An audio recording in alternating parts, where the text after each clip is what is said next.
Vamos ao Senhor em oração.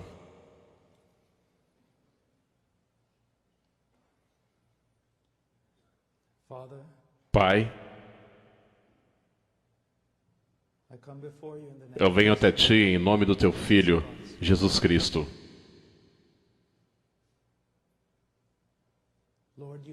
Senhor, Tu sabes todas as coisas. Elas estão diante de Ti como um livro aberto.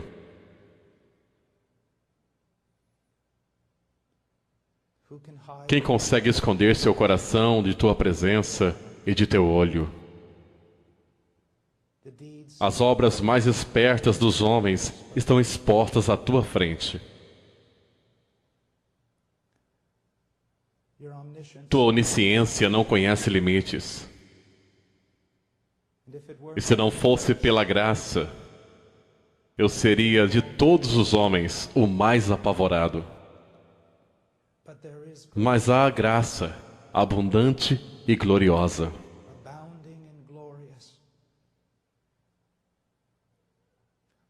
Derramada sobre o mais fraco dos homens e abundando para a Tua glória.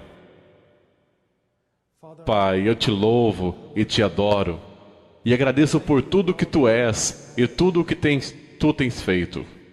E não há ninguém como Tu, nos céus ou na terra ou debaixo da terra. Tu és Rei e não há nenhum outro. Tu és Salvador e não compartilhas esta glória com nenhum outro. Pai, nesta noite, Tu me conheces e sabes da minha grande necessidade de graça.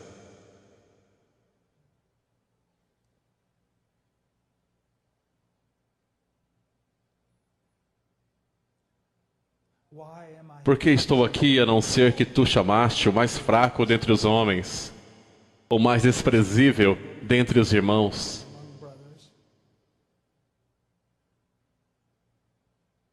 E que, pela Tua graça, muitas vezes o menor ensina ao maior. E esse é sempre o meu caso. E eu Te louvo, eu Te adoro. Pai, ajuda-nos nesta noite. Para o vento com a eloquência. Para o inferno com o intelecto brilhante, Pai. Deixe que a verdade venha, que homens sejam transformados.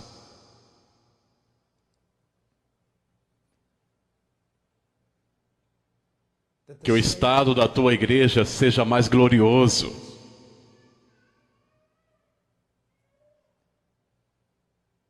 Eu oro por graça sobre graça e misericórdia sobre mim mesmo e sobre os ouvintes que estão presentes aqui. Ajude-nos, ó Deus, e nós seremos ajudados. E nos gloriaremos nesta ajuda. Em nome de Jesus. Amém. É um grande privilégio estar aqui esta noite. Um espantoso privilégio estar aqui diante de vocês. E falar de coisas como avivamento, reforma, o trabalho de Deus entre seu povo e entre os homens. Mas esta noite irei compartilhar com vocês uma acusação. Uma acusação. Mas é uma acusação de esperança.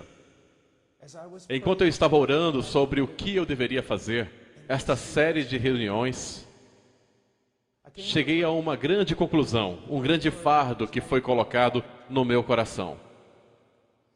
Precisamos de avivamento. Precisamos de um despertar. Mas não podemos simplesmente esperar que o Espírito Santo venha e limpe toda a bagunça que fizemos. Temos uma clara direção da palavra de Deus no que diz respeito ao que Ele tem feito através de Cristo. E como Ele espera que vivamos. A como Ele espera que ordenemos a sua igreja. E faz pouco bem aos homens clamarem por manifestações extra-bíblicas, quando princípios bíblicos são violados ao nosso redor. Eu quero que você saiba disso. Há pouca necessidade para o diabo e os homens maus se oporem a um homem orando por avivamento, a não ser que ele também esteja trabalhando por reforma. Nós temos recebido verdade. E nós não podemos simplesmente fazer o que é certo aos nossos próprios olhos e depois esperar que o Espírito Santo venha e abençoe o nosso trabalho. Ao olharmos para o Antigo Testamento, vemos que Moisés recebeu muita detalhada explicação sobre como construir o templo. Agora, isso foi dado para o bem de Moisés, ou para o bem da igreja. Eu acho que o que está sendo explicado aqui é que Deus é específico na sua vontade. E que nós não devemos presumir que podemos pegar o menor detalhe e ignorá-lo. Agora, eu sei que sou um homem frágil. E sei que sou esbofeteado por muitas fraquezas. Mas tenho uma acusação. E eu não posso chamar de minha acusação, porque quem sou eu para acusar alguém? E não posso chamar de acusação de Deus, pois como posso presumir sobre seu nome, Senhor? Mas eu vou dizer isso. Quando eu olho para a igreja e a comparo com as Escrituras, eu vejo que há certas coisas que têm que mudar. E eu não sou Martim Lutero, isso não são as 95 teses pregadas na porta de Wittenberg. Mas este é um fardo em meu coração e eu devo partilhá-lo. Eu devo partilhá-lo. Agora deixe-me dizer isso. O que eu vou dizer irá irar algum de vocês. Mas permitam-me adverti-los. Pode ser verdade que você será capaz de me acusar de arrogância. Pode ser verdade que você não goste de como eu irei falar. Tenho sido muitas vezes arrogante, tenho sido muitas vezes falado a verdade de forma errada. Mas não permitam que isso seja uma desculpa para vocês. A questão é, o que estou dizendo é verdade?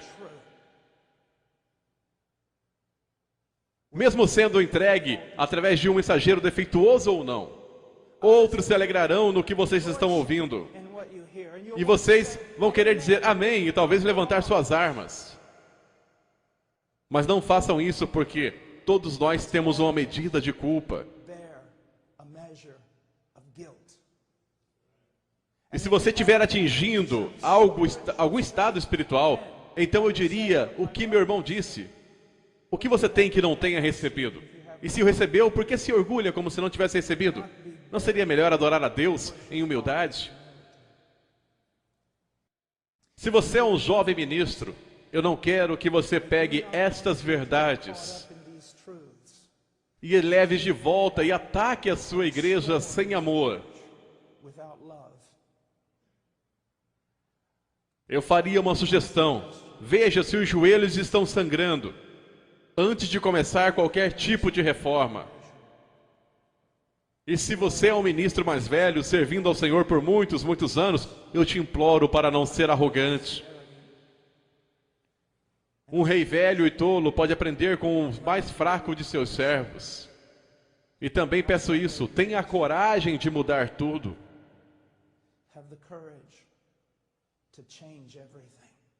Mesmo que seja o último dia de sua vida, pelo menos você pode ir para a glória, sabendo que você tentou fazer uma reforma que era bíblica.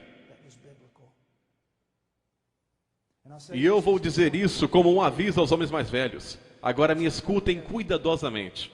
Eu conheço a exortação em 1 Timóteo, capítulo 5, sobre a forma como devo me dirigir a vocês. Então irei me dirigir, mas há um grande despertar em curso neste país.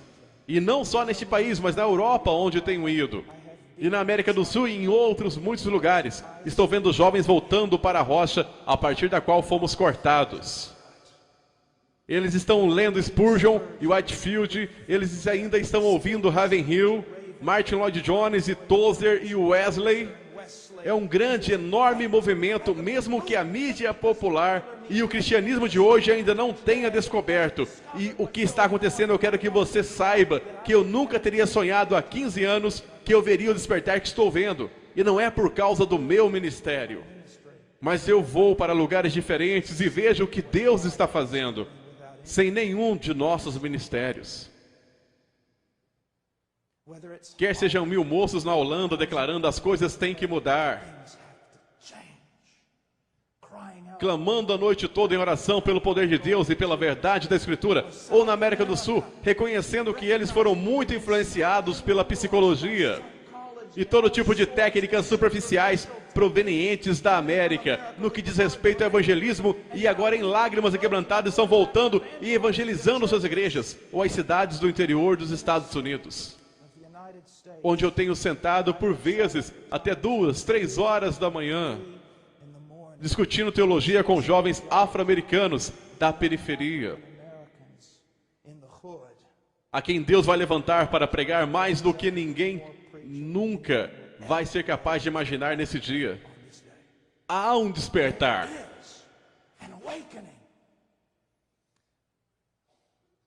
E vou dizer-lhes isso com ternura. A maioria dos homens com mais de 40 anos não tem sequer uma pista sobre isso.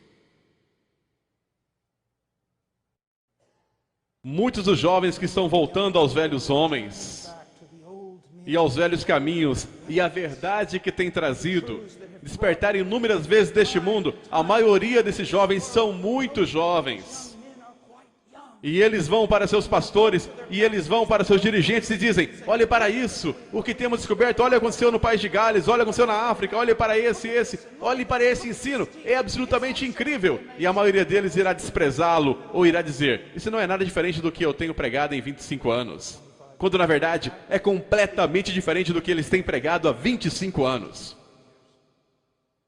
E portanto, temos que ter muito, muito cuidado para compreender que Deus está fazendo uma obra. E aquele que começou a boa obra irá completá-la. Muitas pessoas têm a ideia de que vão orar em um avivamento. E outras pessoas dizem: avivamento virá se você orar ou não. Eu não estou em qualquer um desses campos. Mas eu sei disso. Quando eu vejo homens e mulheres e jovens em todo o mundo orando por um despertar, para mim isso é o primeiro fruto do avivamento. E eu posso contar com o fato de que aquele que deu os primeiros frutos trará a colheita inteira. Primeiro de tudo, a primeira acusação, uma negação prática da suficiência das Escrituras. Especialmente na minha denominação, uma negação prática da suficiência das Escrituras. 2 Timóteo 3,15 em diante diz: porque desde criança você conhece as sagradas letras, que são capazes de torná-lo sábio para a salvação mediante a fé em Cristo Jesus. Toda a Escritura é inspirada por Deus e útil para o ensino, para a repreensão, para a correção e para a instrução em justiça, para que o homem de Deus seja apto e plenamente preparado para toda boa obra. Ao longo das últimas décadas, tem ocorrido uma grande batalha no que diz respeito à inspiração das Escrituras. Agora, talvez alguns de vocês não participem dessa batalha, porém, muitos de nós, de denominações liberais, certamente temos uma batalha pela Bíblia. Contudo, quando vocês, como povo, chegarem a crer que a Bíblia é inspirada, vocês terão lutado apenas metade da batalha. Porque a questão não é meramente se a Bíblia é inspirada, se ela é inerrante. A grande pergunta que segue deve ser respondida é: a Bíblia é suficiente? Ou será que temos que trazer todos os chamados estudos das ciências sociais e culturais a fim de saber como funciona uma igreja?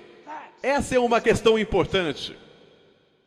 Ciências sociais, em minha opinião, têm tomado precedência sobre a palavra de Deus de tal forma que a maioria de nós nem consegue perceber. Elas penetram de tal forma em nossa igreja, em nosso evangelismo e em nossa missiologia, que você dificilmente pode chamar o que estamos fazendo de cristão. Psicologia, antropologia, sociologia se tornaram influências primárias na igreja.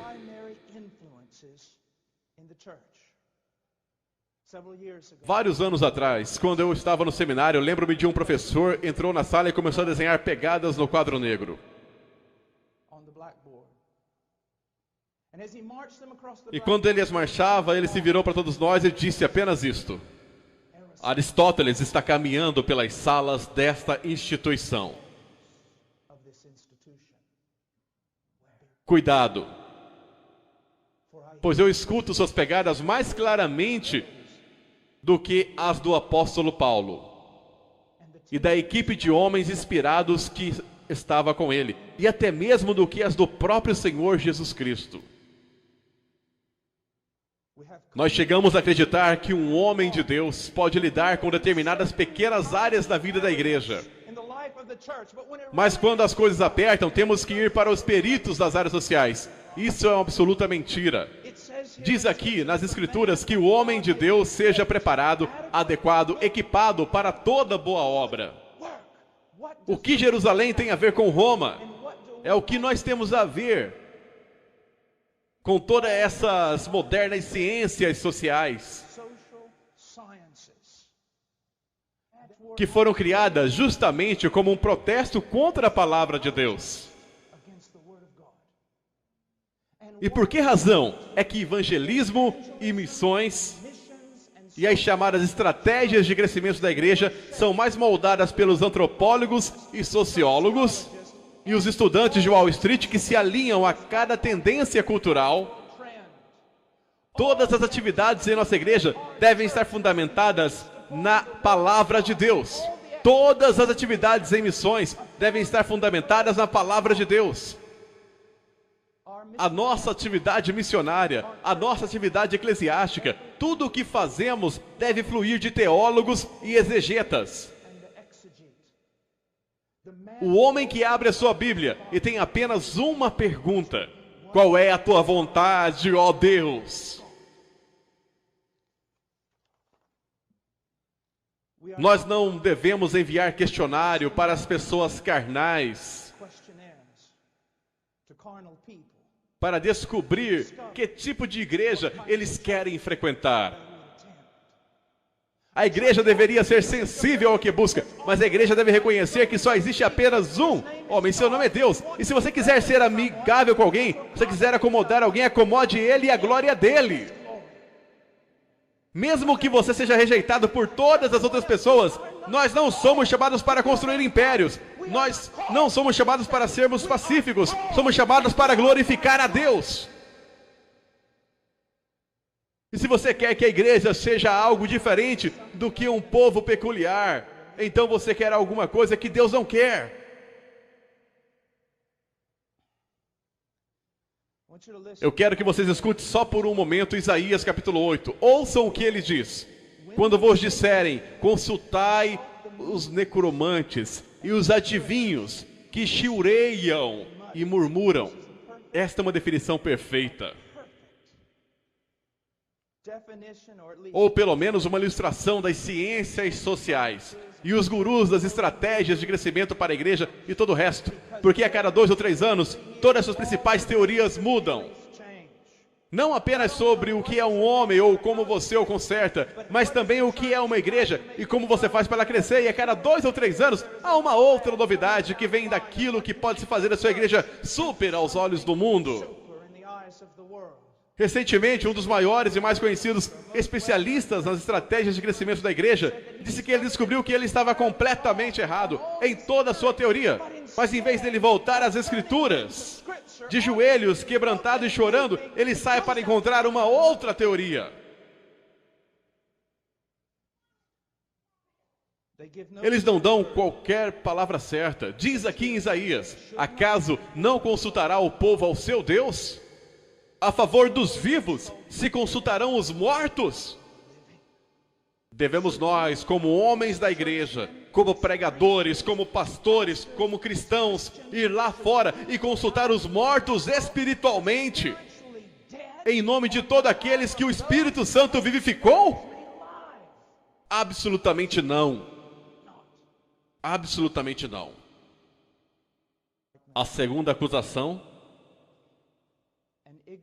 um desconhecimento de Deus. Às vezes me perguntam: irmão Paul, por favor, venha e faça uma série semanal sobre os atributos de Deus. Eu muitas vezes tenho que dizer isso. Bem, irmão, você já pensou muito bem antes de me chamar? E ele disse, o que quer dizer com isso? Bem, é bastante controverso o tema que você está colocando, que você está me dando para ensinar a igreja. Eles dizem, como assim é controverso? Estamos falando de Deus, nós somos cristãos, essa é uma igreja. Como assim é controverso? E eu disse, querido pastor, me ouça. Quando eu começar instruindo o seu povo sobre a justiça de Deus, a soberania de Deus, a ira de Deus, a supremacia de Deus, a glória de Deus, você irá ter alguns de seus melhores membros e mais antigos da igreja se levantando e dizendo alguma coisa do tipo, esse não é meu Deus, eu nunca poderia amar um Deus como este, porque eles têm um Deus que eles fizeram com sua própria mente, e eles amam o que eles fizeram. Jeremias 9, 23 ao 24. Assim diz o Senhor, não se glorie o sábio em sua sabedoria, nem o forte em sua força, nem o rico em sua riqueza. Mas quem se gloriar, glorie-se nisto, em compreender-me e conhecer-me. Salmo 50. Você pensa que eu sou como você?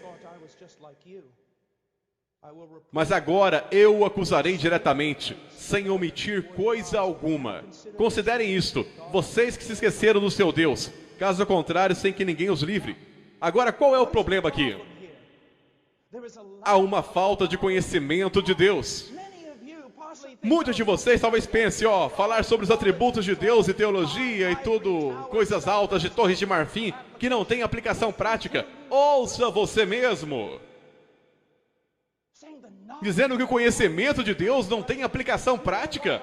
Você sabe por que todas as suas livrarias cristãs estão cheias de autoajuda? 5 maneiras de fazer isso, 6 maneiras de ser piedoso e 10 maneiras para não cair? Porque as pessoas não conhecem a Deus. É por isso que elas precisam de toda sorte de pequenos dispositivos triviais da carne para mantê-los andando como ovelhas devem andar. 1 Coríntios 15, 34. Recuperem o bom senso e parem de pecar, pois alguns há que não têm conhecimento de Deus. Digo isso para a vergonha de vocês. Por que há um pecar desenfreado mesmo entre o povo de Deus? A falta de conhecimento de Deus. De Deus. Agora deixe-me fazer-lhe uma pergunta. Quando foi a última vez que você assistiu uma conferência sobre os atributos de Deus? Quando foi a última vez que você, como um pastor, ensinou por todo um ano sobre quem é Deus? Quanto de todo o ensinamento que se passa na América toda a semana tem alguma coisa a ver com quem é Deus? E ainda ficam abismados. Não é tão fácil ir com o fluxo, bastando seguir todo mundo e então um dia você ouve algo parecido com isto e de repente você diz, eu não posso sequer lembrar quando alguém me ensinou sobre os atributos de Deus. Não é de admirar que somos um povo como nós somos. Para conhecê-lo, tudo é sobre isso. Essa é a vida eterna. E a vida eterna não começa quando você passa através dos portais da glória. A vida eterna começa com a conversão. A vida eterna consiste em conhecê-lo. Você sinceramente acha que você vai estar emocionado em se balançar nos portões de pérolas e caminhar em ruas de ouro por toda uma eternidade? A razão por que você não vai perder a cabeça na eternidade é isso. Há um ali que é infinito em glória. E você irá passar uma eternidade de eternidade buscando. E você nunca vai ter seus braços sequer nos pés da montanha dele. Comece agora. Tantas coisas diferentes que vocês querem saber e fazer. E todos os livros. Pegue um livro sobre Deus. Uma Bíblia. E a estude para conhecê-lo. Para conhecê-lo. Domingo de manhã, por causa de tudo isso, eu quero dizer-lhes que seria melhor não ter sequer um domingo de manhã. Domingo de manhã é a hora de maior idolatria em toda a semana da América. Porque as pessoas não estão adorando o único Deus verdadeiro. A grande maioria, pelo menos, mas adoram a um Deus formado a partir dos seus próprios corações, por sua própria carne, artifícios satânicos e inteligência mundana. Eles têm feito um Deus como eles próprios, e ele parece mais com o Papai Noel do que com Jeová. Não pode haver temor de Deus entre nós, porque não há conhecimento de Deus entre nós. Glória a Deus. A terceira acusação: uma falha ao falar da depravação do homem. Quando eu olho para o livro de Romanos, que é um dos meus livros preferidos da Bíblia, ele não é uma teologia sistemática, mas se você pudesse dizer que qualquer livro da Bíblia foi teologia sistemática, o livro de Romanos seria o mais próximo. Não é surpreendente que Paulo gasta os 3 primeiros capítulos do livro procurando fazer alguma coisa? Levar todos os homens à condenação. Levar todos os homens à condenação. Mas não é que a condenação seja o bem supremo de sua teologia. Não é o seu fim ou o seu objetivo final. É um meio para trazer salvação para os seus leitores. Porque os homens têm que ser levados ao conhecimento de si próprios, antes de entregar a si próprios a Deus. Hoje os homens são feitos de tal modo decaídos que você tem que cortar deles absolutamente toda a esperança na carne, antes que eles possam ser levados a Deus. Isso é importante em tudo, mas é especialmente importante no evangelismo.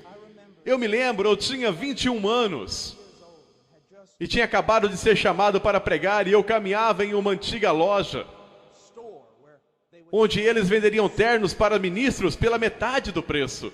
Eles têm feito isso por 50 ou 60 anos.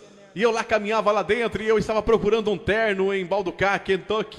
E inesperadamente a porta se abriu. E eu ouvi a campainha tocar. A porta se fechou. Havia um velho homem em pé ali. E eu nunca peguei o nome dele, mas quando ele entrou, ele olhou para mim. Ele disse: garoto, você foi chamado para pregar, não é? Eu disse: sim, senhor. Ele era um velho evangelista. Ele disse: você vê onde está aquele prédio lá fora? Eu disse: sim, senhor. Ele disse: eu costumava pregar ali. O Espírito de Deus desceria e as almas seriam salvas. E eu disse: senhor, por favor, me fale sobre isso. Ele disse: não era nada como este evangelismo de hoje. Ele disse: nós pregaríamos por 2 ou 3 semanas e não daríamos qualquer convite para homens pecadores. Nós prepararíamos os corações dos homens até que o Espírito de Deus começasse a trabalhar e quebrantar seus corações. E eu disse: senhor, como você sabia quando o Espírito de Deus estava indo para quebrantar seus corações? E ele disse: bem, deixe-me dar-lhe um exemplo. Ele disse: muitas décadas atrás eu entrei nessa loja para comprar um terno. Alguém tinha me dado $30 e me disse: pregador, vá comprar um terno para você amanhã. E quando atravessei a porta, um jovem balconista que cuidava da loja voltou-se e olhou para mim, e quando ele olhou para mim, ele caiu no chão e clamou: quem pode salvar um ímpio como eu? E eu sabia que o Espírito de Deus tinha caído sobre aquele lugar. Hoje em dia nós simplesmente entramos e conversamos e damos 3 perguntas exploratórias e perguntamos se eles querem fazer uma oração pedindo para Jesus entrar em seus corações, e fazemos 2 vezes mais filhos do diabo, que nunca mais voltarão a serem abertos ao Evangelho por causa da mentira religiosa que nós, como evangélicos, temos vomitado de nossas bocas. Vou dizer algo que Leonard Ravenhill costumava dizer: agora você entende porque eu prego em vários lugares uma vez, mas essa é a verdade. Quando lidamos com o pecado superficialmente, em primeiro lugar, estamos lutando contra o Espírito Santo. Quando ele vier, convencerá o mundo do pecado. Há muitos pregadores populares hoje que estão mais preocupados em lhes dar sua melhor vida agora do que na eternidade. Eles se orgulham sobre o fato de eles não mencionarem o pecado em sua pregação. E eu posso dizer-lhes isso: o Espírito Santo não tem nada a ver com o ministério deles, senão que ele esteja trabalhando contra essa seria a única coisa. Porque quando um homem diz que ele não tem nenhum ministério que trata com o pecado do homem, o Espírito Santo o faz. É o ministério primário do Espírito Santo, entrar e convencer o mundo do pecado. E assim, saibam disso, quando você não trata especificamente, apaixonadamente, amorosamente, com o homem e seu estado depravado, o Espírito Santo não está em nenhuma parte perto de você. Ademais, nós somos enganadores quando lidamos de modo superficial com o mal dos homens. Como pastores dos dias de Jeremias, eles tratam da ferida do meu povo como se não fosse grave. Paz, paz, dizem, quando não há paz alguma. Nós não somos apenas enganadores, mas somos imorais. Como um médico que nega o seu juramento hipocrático, pois ele não dá mais notícias a alguém porque acha que a pessoa se rebelará contra ele. Ficará zangado com ele, ficará triste. E portanto ele não diz a eles a notícia mais necessária para salvar suas vidas. Eu ouço os pregadores de hoje, eles dizem, não. Você não entende, irmão Paul. Nós não somos como as pessoas do tempo de John ou Charles Wesley. Nós não somos como a cultura que Whitefield se dirigiu ou Edwards. Nós somos tão robustos como eles são. Nós estamos quebrados. Nossa quarta acusação. Uma ignorância do Evangelho de Jesus Cristo. E eu quero submeter você essa noite a que esse país não é endurecido ao Evangelho. É ignorante do Evangelho, porque a maioria dos seus pastores o é. E deixe-me repetir isso. O problema deste país não são os políticos liberais. A raiz do socialismo, Hollywood ou qualquer outra coisa. Assim chamado, o pastor evangélico de nosso país e o pregador de nossos dias, o evangelista de nossos dias. É aí que o problema deve ser encontrado. Nós não conhecemos o Evangelho. Nós pregamos o glorioso Evangelho de nosso bendito Deus e o reduzimos a 4 leis espirituais e 5 coisas que Deus quer que você saiba, com uma pequena e supersticiosa oração no final, que se alguém repetisse depois de nós, com bastante sinceridade, nós declaramos de forma papal, nascida de novo. Nós trocamos regeneração por decisionismo. Em primeiro lugar, eu estou pasmo depois de eu falar sobre o que eu vou falar por alguns poucos minutos com quantos crentes devotos há 30 ou 40 anos andando na fé virão a mim com lágrimas dizendo, irmão Paul, eu nunca ouvi isso antes em minha vida. Entretanto, essa é a doutrina histórica de redenção, de propiciação. Veja, quando você falar sobre o Evangelho, meu querido amigo, o faça claramente. O Evangelho começa com a natureza de Deus. E vai para a natureza do homem e a queda deste. Essas 2 grandes colunas do Evangelho têm que montar para nós o que deveria ser chamada e conhecida por cada crente como o grande dilema. E qual é esse dilema? Se Deus é justo, Ele não pode te perdoar. O maior problema em todas as Escrituras é este. Como um Deus pode ser justo e ao mesmo tempo justificador de homens maus? Quando as Escrituras por toda a Bíblia declaram, especialmente em um texto que eu tirei de Provérbios, o que justifica o ímpio e o que condena o justo, tanto um como o outro são abomináveis ao Senhor. E ainda assim, todas as nossas canções cristãs sobre como Deus justifica o perverso. Este é o maior problema. Esta é a acrópole da fé cristã. Assim diria Martin Lloyd Jones e Charles Spurgeon e qualquer outro que leu Romanos 3. Você tem que mostrar isso às pessoas. O grande problema é que Deus é verdadeiramente justo e todos os homens são verdadeiramente maus. Deus, para ser justo, deve condenar o homem mau. Entretanto, Deus, para a própria glória dele, pelo grande amor com que Ele nos amou, enviou seu Filho, o qual caminhou nessa terra como um homem perfeito.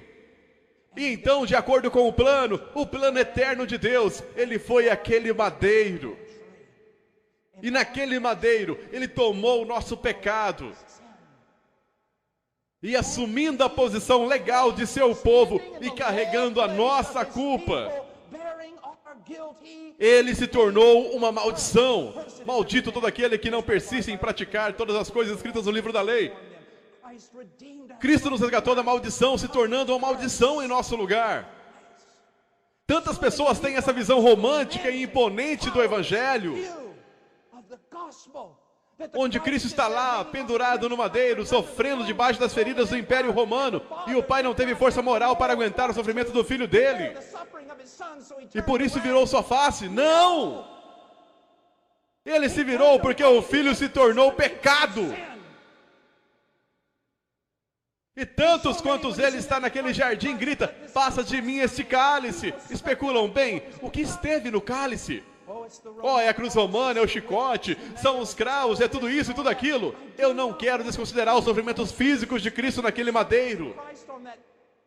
Mas o cálice era o cálice da ira de Deus Pai, que ele teve que ser despejada sobre o Filho. Alguém teve que morrer suportando a culpa do povo de Deus, desamparado por Deus pela justiça dele e esmagado debaixo da ira de Deus.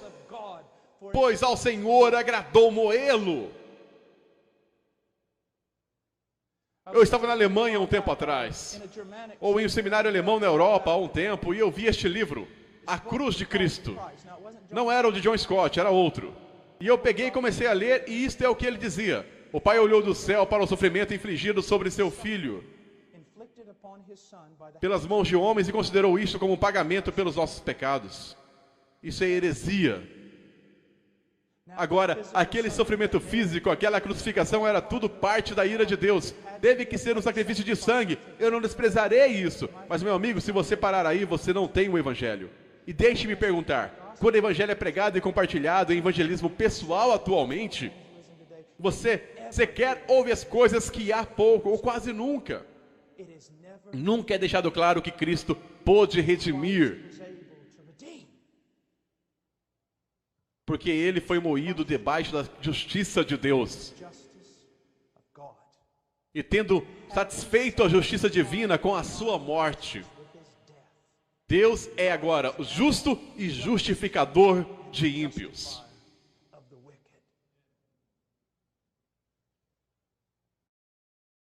Redução de evangelho.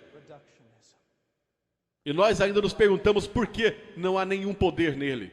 Nós nos perguntamos por que, o que aconteceu, e eu irei te falar, quando você deixa de lado o Evangelho, e não há mais nenhum poder em sua suposta mensagem do Evangelho, você então tem que recorrer a todos aqueles pequenos truques de mercado, que são tão proeminentes usados nos dias de hoje para converter os homens. E nós todos conhecemos a maioria deles, todos eles não funcionam. Meu querido amigo, deixe-me dizer isso. Vários anos atrás, quando eu estava me formando e tive que me tornar uma decisão de iria fazer ou não meu PhD, Deus, a fim de salvar a minha vida espiritual, me enviou para o meio das selvas do Peru, o mais longe possível de todo mundo acadêmico que eu poderia ficar. E lá eu comecei a perceber algo. Como disse Spurgeon, maiores homens com mentes maiores que a minha se aproximaram dessa doutrina de segunda vinda, mas em vão é uma grande e poderosa doutrina. Ele disse: eu me fixarei nisso. Buscar compreender algo sobre Jesus Cristo e Ele crucificado. Deixe-me falar isso. Eu fico tão bravo.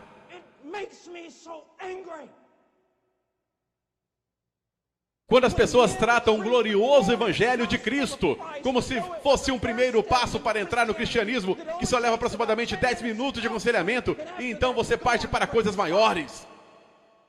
Isso mostra como nós somos patéticos em nosso entendimento das coisas de Deus. Meu amigo, no dia da segunda vinda, quando você entenderá absolutamente tudo sobre a segunda vinda, mas você estará em eternidade de eternidade no céu. E você não vai nem mesmo começar a compreender a glória de Deus no Calvário. É tudo sobre isso. Moço, jovem pregador, me escute. Persiga-o naquele madeiro. O que significa? Você não precisará construir fogos estranhos em seu forno. Se você só pegar um relance do que ele fez naquele madeiro. O que ele fez naquele madeiro. Eu amo dizer isso, eu já o disse 1 milhão de vezes. Abraão leva Isaac para cima daquela montanha. O filho dele, o único filho dele, quem ele amou. Você supõe que o Espírito Santo estava tentando para nos falar sobre algo no futuro? E aquele filho não resistiu, mas se entregou. E quando aquele pai rendeu a sua vontade, a vontade de Deus, ele levantou aquele cutelo para perfurar o próprio coração de seu filho. Mas a mão dele foi detida e foi falado ao velho homem que Deus tinha provido um carneiro. Tantos cristãos pensam, que final bonito para aquela história. Não é o fim, é o intervalo. Milhares de anos depois, Deus, o Pai, pôs sua mão sobre seu filho, o único filho dele, quem ele amou, e tirou o cutelo da mão de Abraão, e sacrificou seu filho unigênito sobre a plena força da sua ira. Agora você sabe por que aquele pequeno evangelho que você prega não tem nenhum poder, porque não é nenhum evangelho. Vá ao evangelho, gaste sua vida em seus joelhos, se afaste dos homens, estude a cruz. A quinta acusação, uma ignorância da doutrina da regeneração. Uma ignorância da doutrina da regeneração. Meu prezado amigo, eu vou dizer isso sem rodeios. Sei que há calvinistas aqui, e sei que há arminianos aqui, e sei que há todo tipo de animal estranho entre um extremo e outro. Risos. Mas eu quero que você saiba de uma coisa. Embora eu penda mais para, acho que posso me considerar um spurgeonista de 5 pontos, quero que saiba disto. A questão central não é o calvinismo. Não. Vou ter muitos problemas quando essa mensagem chegar à internet. A questão central não é o calvinismo. Vou dizer qual é a questão central. Regeneração. E é por isso que posso ter comunhão com Wesley, com Ravenhill, com Tozer e com todos os demais, porque independente de como eles se posicionavam, eles criam que a salvação não pode ser manipulada pelo pregador. E que é uma obra extraordinária do poder do Deus Todo-Poderoso. E junto com eles, portanto, eu me posiciono na certeza de que foi uma obra de Deus. Muito maior é a manifestação do poder de Deus na obra regeneradora do Espírito Santo do que na criação do mundo, do universo. Porque ele criou o mundo ex nihilo, do nada. Mas ele recria o homem a partir de uma massa corrompida. E a regeneração encontra correspondência na própria ressurreição de nosso Salvador.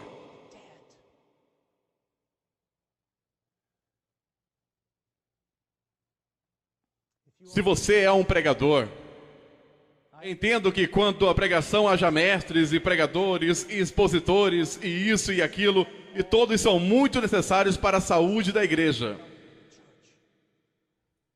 Mas você precisa entender uma coisa. Quando o velho G. Campbell Morgan, há relatos disso, quando ele ia subir na torre majestosa para pregar, citava para si mesmo: como ovelha para o matadouro, como cordeiro mudo diante do tosqueador. Atos 8:32. Ele sabia que sem uma manifestação magnífica da obra regeneradora do Espírito Santo, tudo o que ele dissesse seria morte. É o Espírito que dá a vida. E nesse sentido, todos nós que proclamamos sua palavra, devemos proclamá-la como profetas. O que eu quero dizer com isso? Somos sempre Ezequiel diante daquele vale de ossos secos. E como eles estão secos, e então saímos e o que fazemos? Profetizamos. Dissemos: ouça a palavra do Senhor. E sabemos que o sopro de Deus deve soprar nesses mortos. Caso contrário, não ressurgirão. Aí você tiver plenamente captado isso no mais íntimo do seu ser, não vai mais se entregar à manipulação que tantas vezes é feita em nome do evangelismo nesse país. Você proclamará a palavra de Deus. proclamará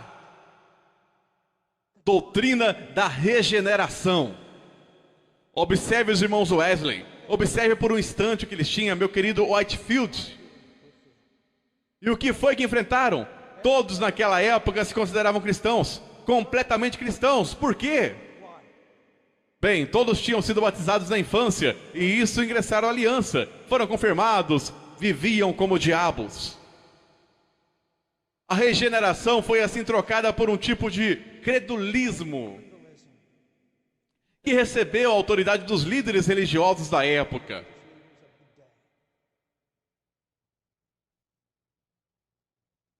E é aí que chegam os irmãos Wesley. Não está tudo certo, vocês não nasceram de novo, não há nenhuma prova de vida espiritual.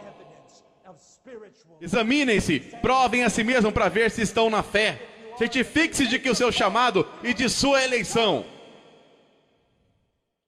Você precisa nascer de novo. Aqui nos Estados Unidos, por causa dos últimos anos e das últimas décadas de evangelismo, a ideia de ser nascido de novo foi totalmente perdida. Tudo o que significa é que uma vez numa cruzada você tomou uma decisão e acha que foi com sinceridade.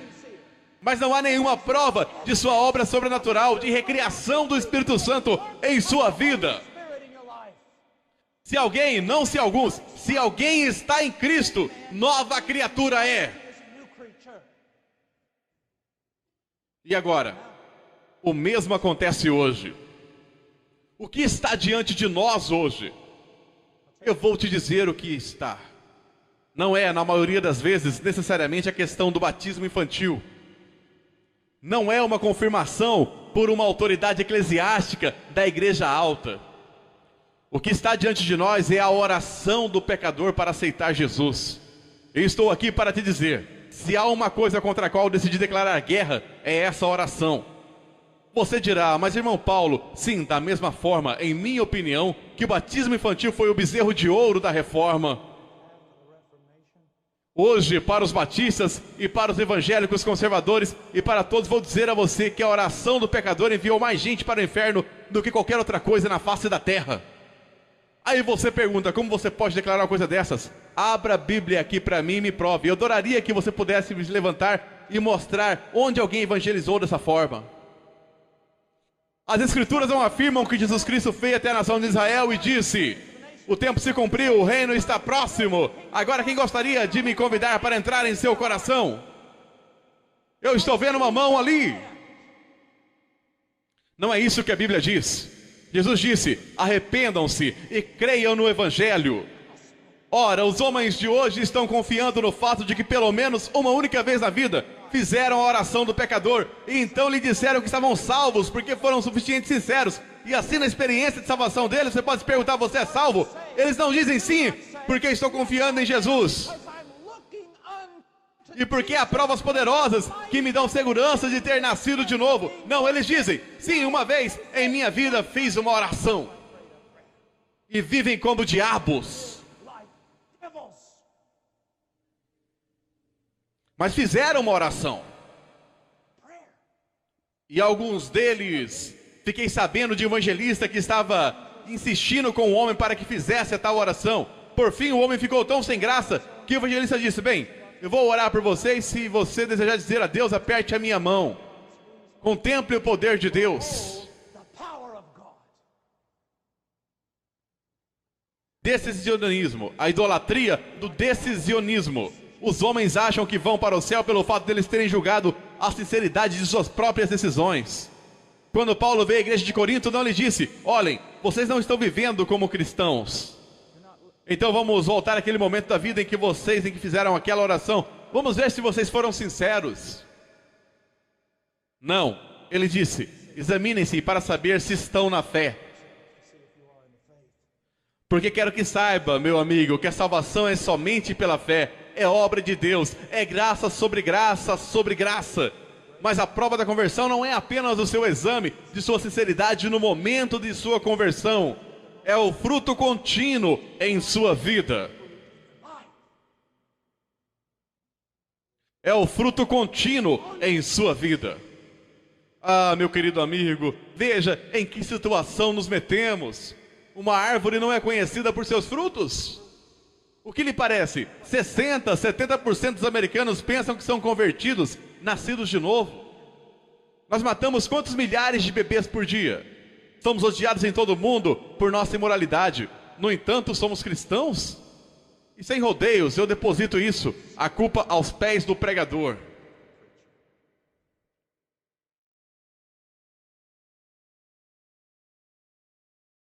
A sexta acusação, um apelo evangelístico sem fundamento bíblico. Nós já vamos tocar nesse ponto. Olhe como temos feito ultimamente. Quero dizer, escute-me agora. Tenho visto isso por todos os lados. Os calvinistas, os arminianos, muitos deles compartilham algo em comum. E é isso mesmo, o mesmo convite superficial. Falam muito sobre um monte de coisa, então eles chegam ao convite. E é quase como se todos tivessem enlouquecido. Caminham em direção a alguém dizendo, Deus te ama e tem um plano maravilhoso para a sua vida. Já pensou em dizer isso ao norte-americano? Senhor, Deus me ama e tem um plano maravilhoso para a sua vida. O quê? Deus me ama? Bom, isso é maravilhoso, porque eu também me amo. Isso é maravilhoso. E Deus tem um plano maravilhoso. Eu também tenho um plano maravilhoso para a minha vida. E se eu o aceitar em minha vida agora, terei minha vida melhor agora? Isso é simplesmente maravilhoso. Isso não é evangelismo bíblico. Permita-me te dizer algo no lugar disso. Deus vai a Moisés e diz isto. Senhor, Senhor, Deus compassivo, clemente e longânimo, e grande em misericórdia e fidelidade, que guarda a misericórdia em 1000 gerações, que perdoa a iniquidade, a transgressão e o pecado, ainda que não inocente ocupado. A reação de Moisés. E imediatamente, curvando-se Moisés para a terra, o adorou. O evangelismo começa com a natureza de Deus. Quem Deus é. Pode um homem reconhecer seu pecado se ele não tem um padrão com o qual se comparar? Se nós dissermos somente coisas triviais sobre Deus, que divirtam a mente carnal dele, será que essa pessoa poderá ser levada a um arrependimento e fé genuínos? Nós não começamos com Deus te ama e tem um plano maravilhoso para a sua vida. Começamos com o conselho completo de quem é Deus. Nós lhe dizemos desde o princípio que isso poderá custar as suas vidas.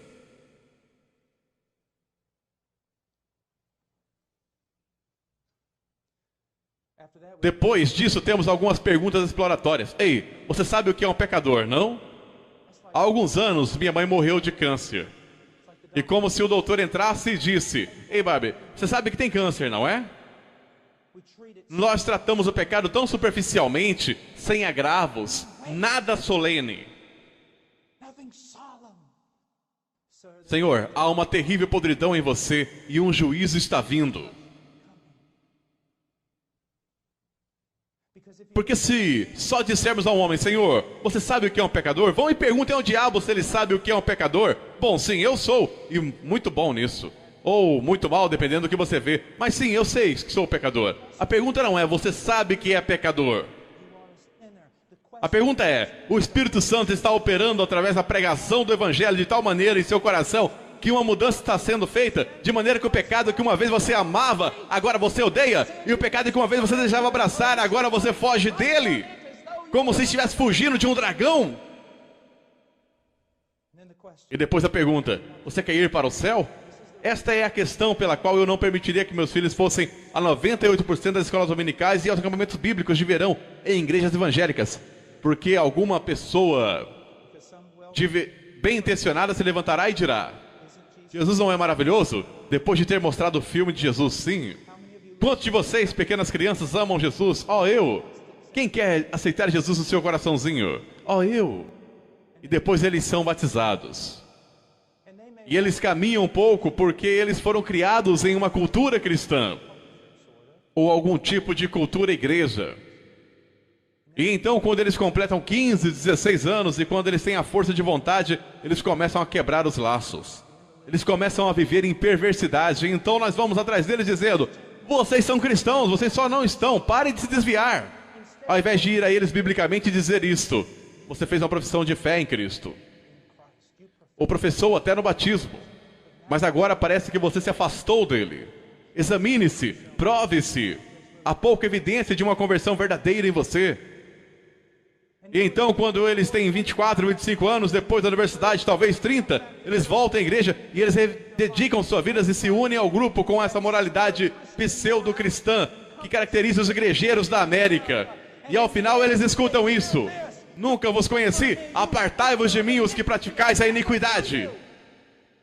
Você diz, irmão Paul, você está tão nervoso, não tem o direito de estar? Alguém deve estar clamando por avivamento. Mas nós temos nossas fundações eretas.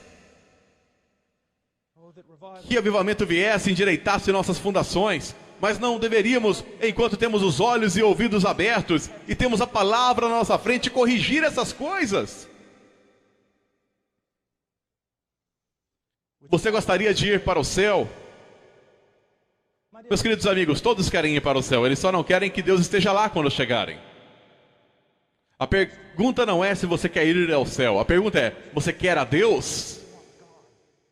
Você tem deixado de ser um inimigo de Deus?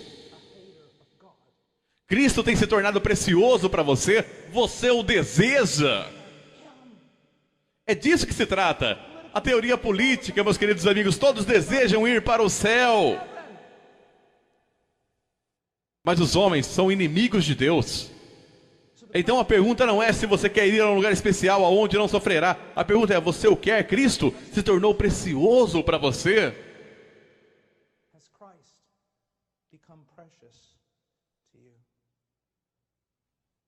Frequentemente, depois de uma pessoa orar, perguntam, você gostaria de ir para o céu? Bom, sim. Então você gostaria de orar e pedir que Jesus entre no seu coração? Agora, há pessoas que foram salvas utilizando essa metodologia. Mas não é graças a ela, mas sim apesar dela. Senhor, você deseja a Cristo? Você vê seu pecado? Oh, sim, sim, eu vejo meu pecado. Senhor, vejamos alguns versículos da Bíblia que falam sobre o que o arrependimento lhe se parece. O Espírito testemunhando que isso está acontecendo em sua vida. Você vê quebrantamento, vê a desintegração de tudo pelo que tem lutado em sua vida. E agora sua mente está cheia de novos pensamentos sobre Deus, e novos desejos, e novas esperanças. Sim, eu vejo. Senhor, isso pode ser os primeiros frutos do arrependimento. Agora entregue a sua vida a Cristo. Confie nele. Confie nele, confie em Cristo. Agora me escute. Você tem autoridade para falar do Evangelho às pessoas. Você tem autoridade de lhes dizer como é. Você tem autoridade para botar princípios bíblicos sobre a certeza da salvação. Você não tem autoridade para lhe dizer que são salvos. Esta é uma obra do Espírito Santo de Deus. Mas quando você os conduzem por aquela oração, você convidou Jesus para dar seu coração? Sim. Você foi sincero? Sim. Você acha que ele te salvou? Não sei. Claro que ele salvou, porque você foi sincero. Ele prometeu que se você o convidasse, ele entraria. Logo você está salvo. E ele sai da igreja depois de 5 minutos de aconselhamento, e o evangelista vai comer no restaurante e a pessoa está perdida.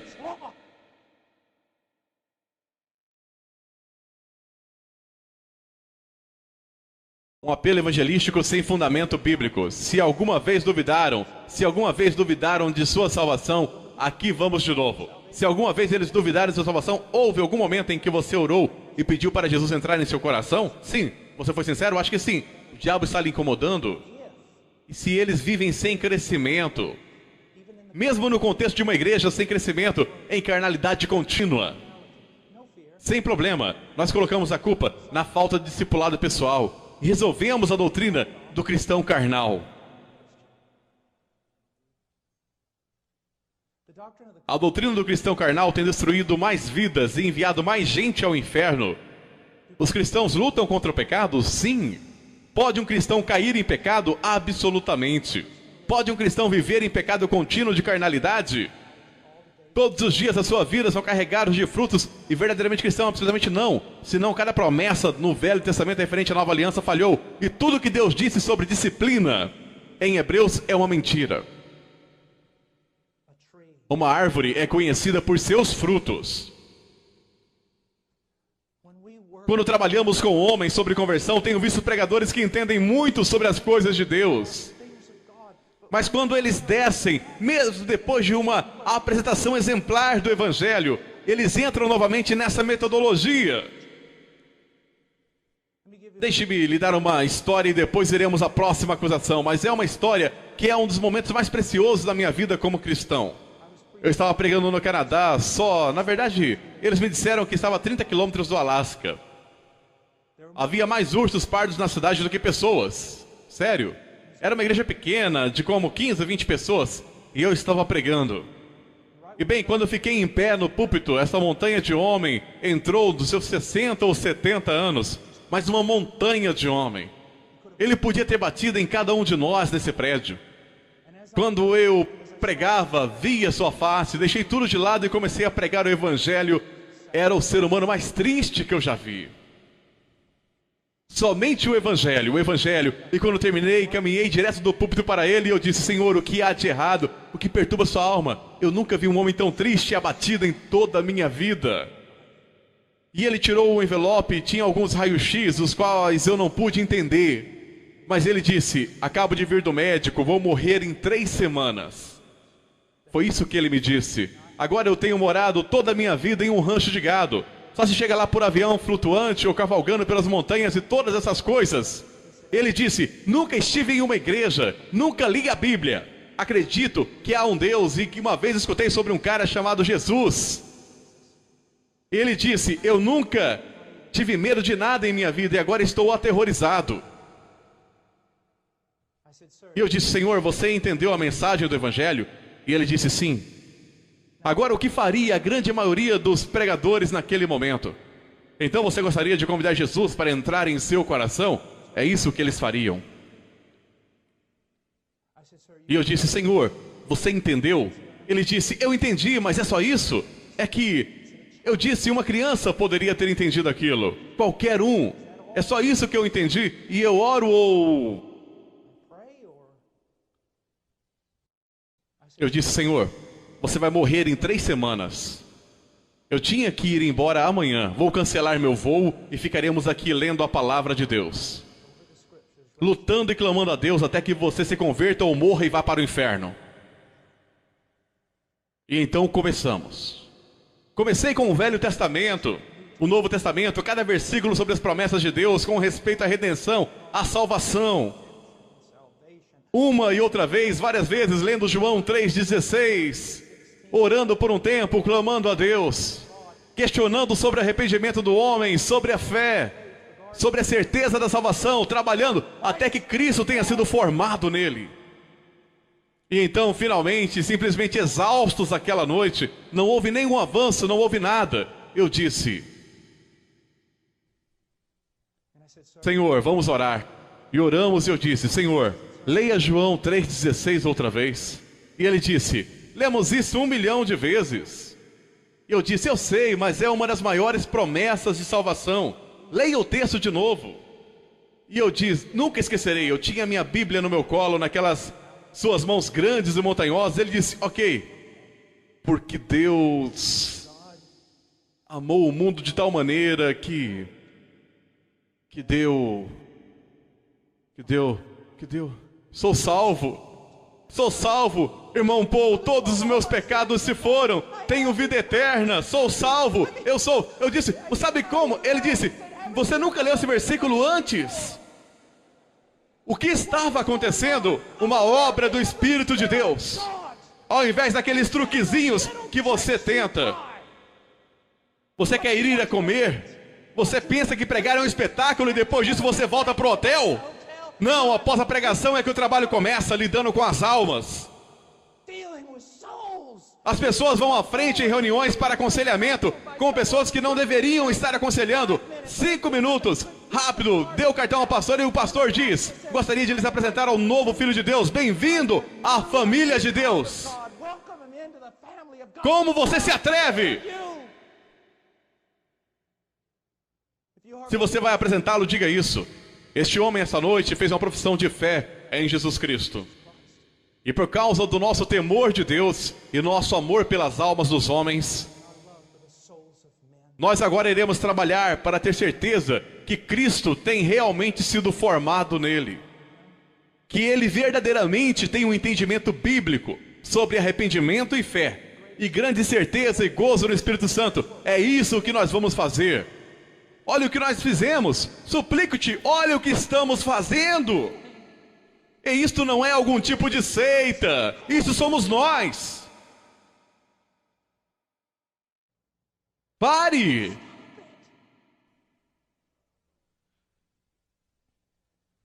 Pare!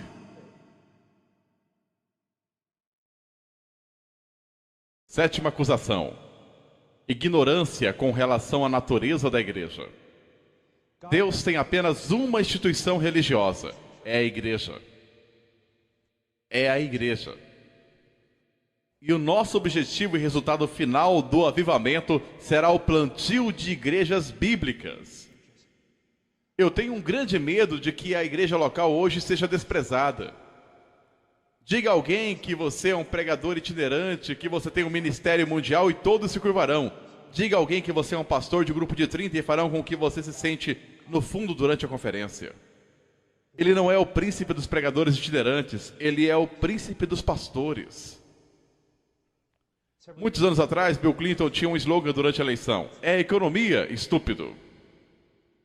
Meu pastor, Jeff Noblet, um dos presbíteros em nossa igreja, o principal pastor e pregador, me disse um dia: você sabe, eu gostaria de ter um monte de camisetas dessas. Que elas diriam, irmão Jeff? É a igreja, estúpido.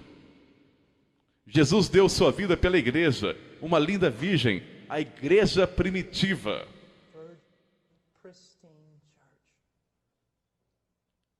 Se você quer dar a sua vida por algo no ministério, dê à igreja, a uma igreja, a um corpo de crentes, a uma congregação local. Isso é a igreja.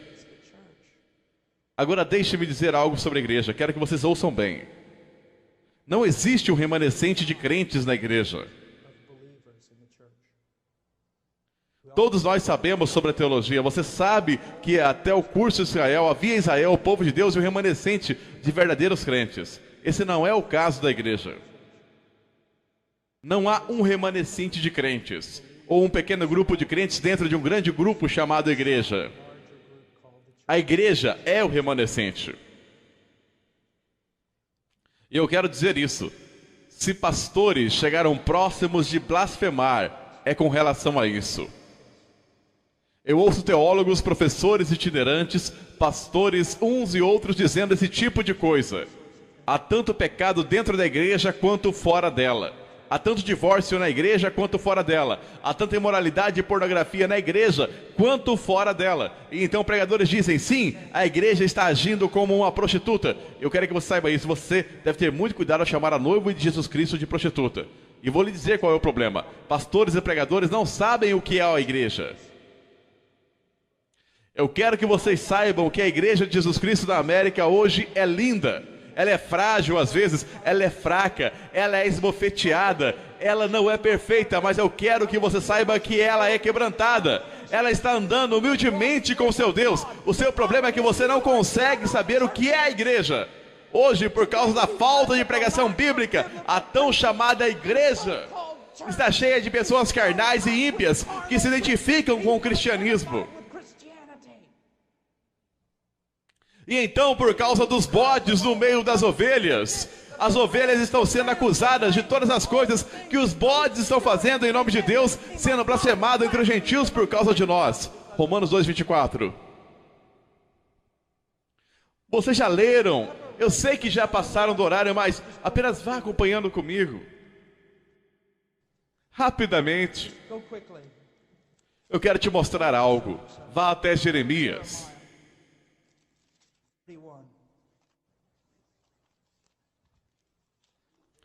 Jeremias 31.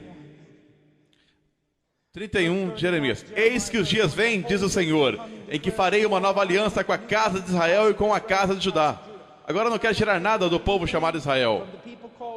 Mas esse texto também é aplicado à igreja, entenda isso. Eu não quero entrar em batalhas na escatologia, mas na Bíblia, no Novo Testamento, no livro de Hebreus, é aplicado ao povo de Deus. não conforme a aliança que fiz com seus pais no dia em que os tomei pela mão para os tirar da terra do Egito. Eu ouço pregadores dizendo todo o tempo: bem, quando você olhar para trás, vê Israel, você vê um monte de ímpios e idólatras, e no meio deles havia um pequeno remanescente de verdadeiros crentes. Isso é verdade, mas não aplique isso à igreja do Novo Testamento. Porque ele diz: eu irei fazer algo diferente, não como a aliança que eu fiz com os pais deles, no dia em que eu os tirei da minha mão da terra do Egito. Minha aliança, embora eu tenha sido um marido para eles, mas esta é a aliança que farei com a casa de Israel depois desses dias, declara o Senhor. Eu colocarei a minha lei dentro deles. Ele não apenas lhe deu, se você é convertido, ele não apenas lhe deu uma lei numa tábua de pedra. Ele tem sobrenaturalmente, através da doutrina da regeneração, escrito estas leis no seu coração. É porque ele fez isso, eu serei seu Deus e eles serão meus povo. E veja o que diz: não ensinarás cada um ao seu próximo, nem cada um ao seu irmão, dizendo: conhece o Senhor, porque todos me conhecerão, desde o menor até o maior deles, diz o Senhor. Pois perdoarei as suas iniquidades e dos seus pecados jamais me lembrarei. Novamente, a doutrina da regeneração. Deus está fazendo algo novo nesses últimos 2000 anos. Nós não temos muitas igrejas na América. Temos um monte de prédios de tijolo realmente bonitos, com gramados finamente podados.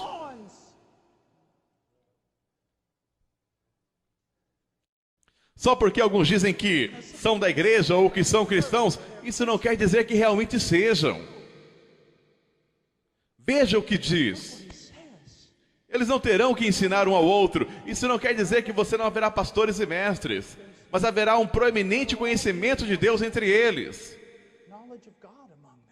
particularmente com relação aos seus pecados terem sido perdoados.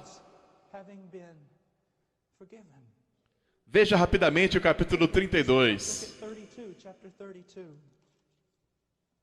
verso 38. Eles serão meu povo e eu serei seu Deus.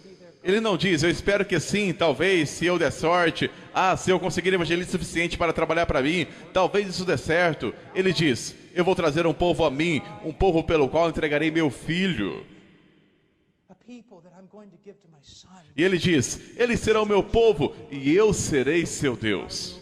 Veja isso: eu lhes darei um coração, um só caminho. Agora não fique bravo comigo, mais do que você já está, pelo menos. Mas me ouça, nos anos 70 e 80, todas as marchas para Jesus, todos lamentando e chorando. A igreja está tão dividida, a igreja não é uma.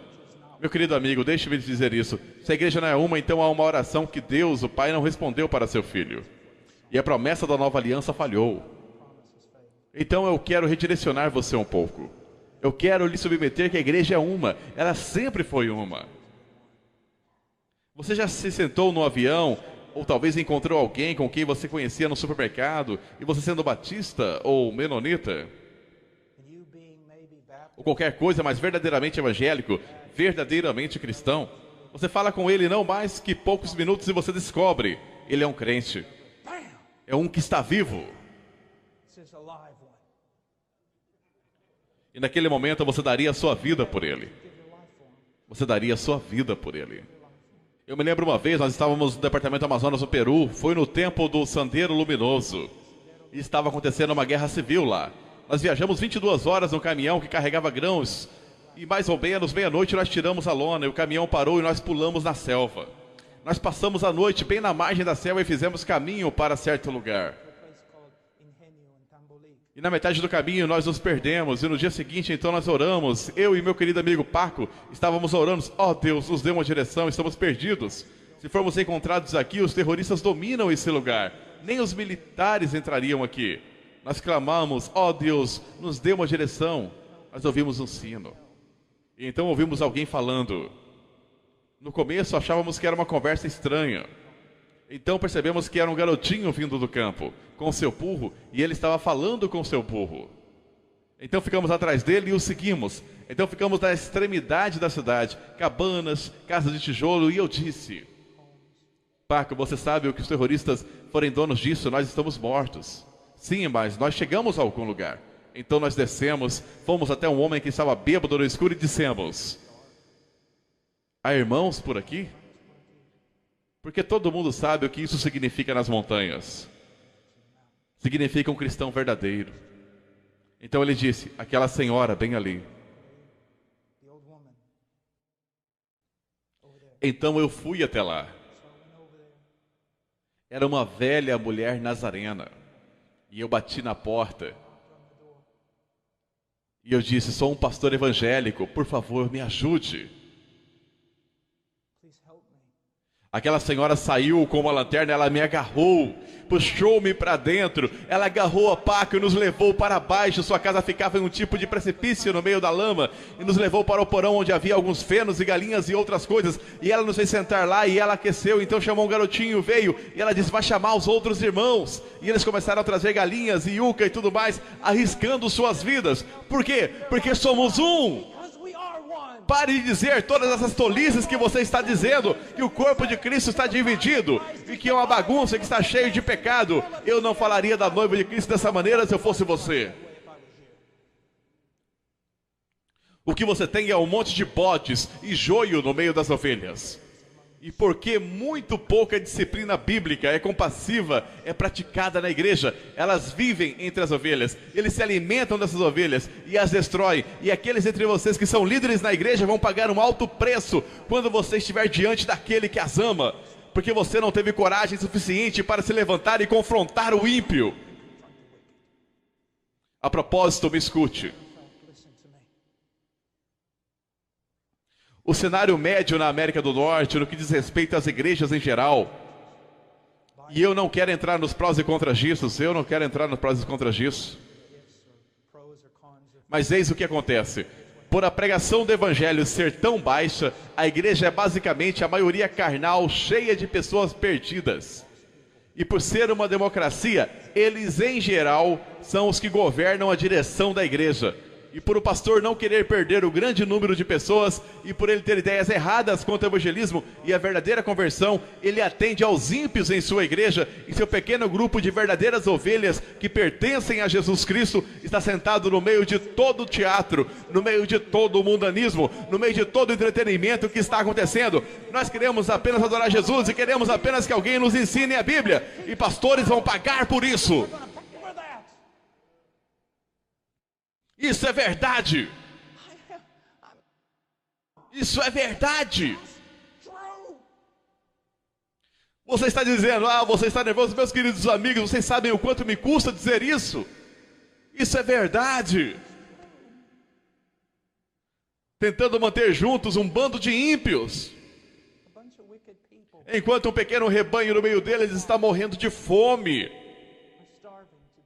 E fazendo com que eles vão à direção que eles não querem ir com a maioria dos carnais. Escute-me. Se a minha esposa estivesse no Walmart, tarde da noite, e você estivesse passando por lá e você tivesse visto 2 homens que estavam abusando dela, 3, 4, 5, 10 homens estivessem abusando dela e machucando-a, e você abaixasse a cabeça em nome da autopreservação, e você passasse de lado, eu quero te dizer algo, amigo. Eu não vou apenas atrás daqueles 10 homens, eu também vou atrás de você. É a noiva de Cristo e ela é preciosa para Ele. Vai custar-lhe servir Jesus. Poderá custar a sua igreja, a sua reputação, a sua denominação, absolutamente tudo. Mas a noiva de Jesus Cristo é digna.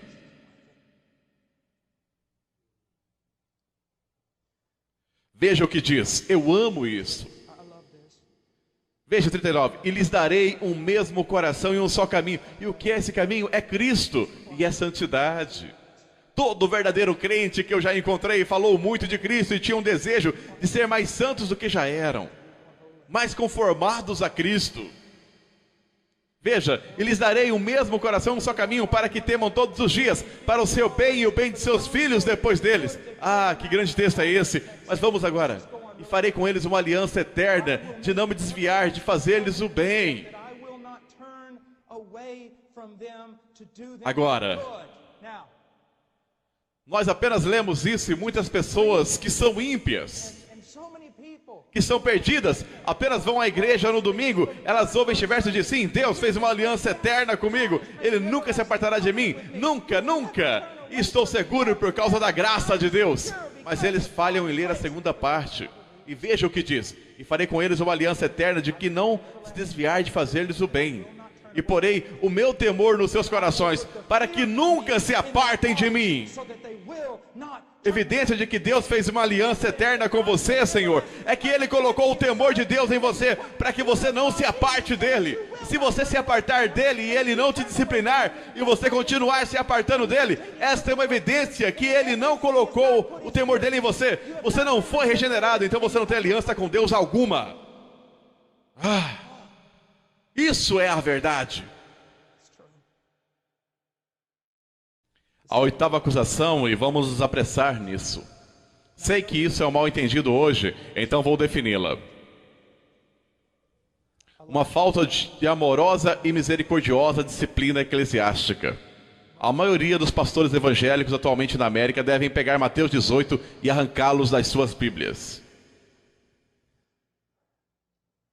Você não pode fazer isso. Senhor, você tem que ficar com tudo.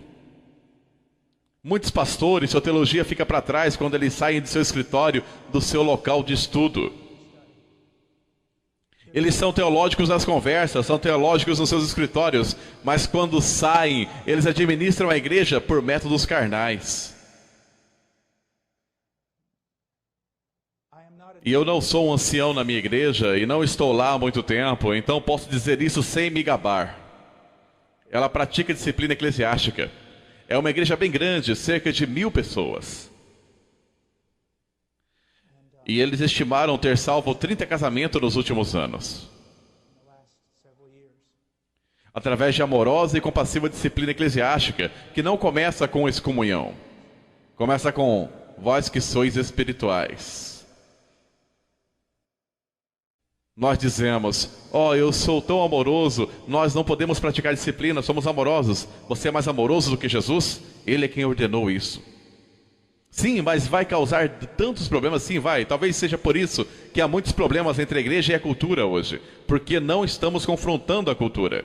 E não confrontamos a cultura simplesmente saindo e fazendo protesto para Hollywood. Nós confrontamos a cultura obedecendo a Deus. Noé construiu a arca e condenou o mundo. Você não precisa ter a faixa de protesto, só ande em obediência e o mundo irá te odiar. Meu querido amigo, ora, se teu irmão pecar contra ti, vai e repreende-o. Entre ti e ele, se te ouvirtes, ganhaste a teu irmão. Que coisa maravilhosa. Mas se não te ouvir, leva ainda consigo 1 ou 2, para que pela boca de 2 ou 3 testemunhas, toda palavra seja confirmada. Não que esses caras estejam do seu lado, eles não vão ouvir e julgar. Talvez teu irmão não esteja em pecado, talvez você seja crítico demais e legalista.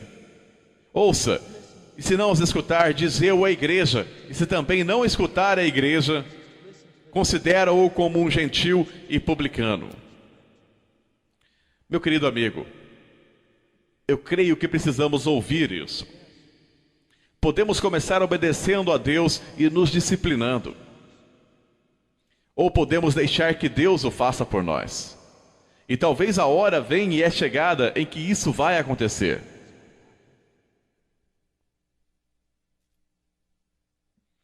Não estou falando de homens críticos, legalistas e odiosos. Já existem muitos. Eu estou falando de um homem, de um grupo de anciãos, líderes, que amam o bastante para arriscarem suas vidas. Porque sabem que isso não é um jogo, isso não é algo que fazemos apenas para esta vida.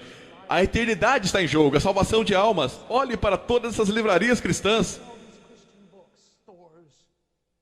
Olha para os livros antigos, dos dias antigos de Wesley e Whitefield, e repetidamente dos puritanos reformados. A maioria desses livros lidou com o que é o Evangelho, como você o prega, como você leva alguém a Cristo, como você discerne uma verdadeira conversão, como você se torna um doutor de almas. Nós nos unimos em Roma nessa questão. Roma, bebê é batizado, o bebê é cristão, o bebê é de Roma. Nunca mais lide com a conversão, apenas crie todo tipo de métodos mundanos para mantê-los na igreja. Evangélicos têm feito o mesmo.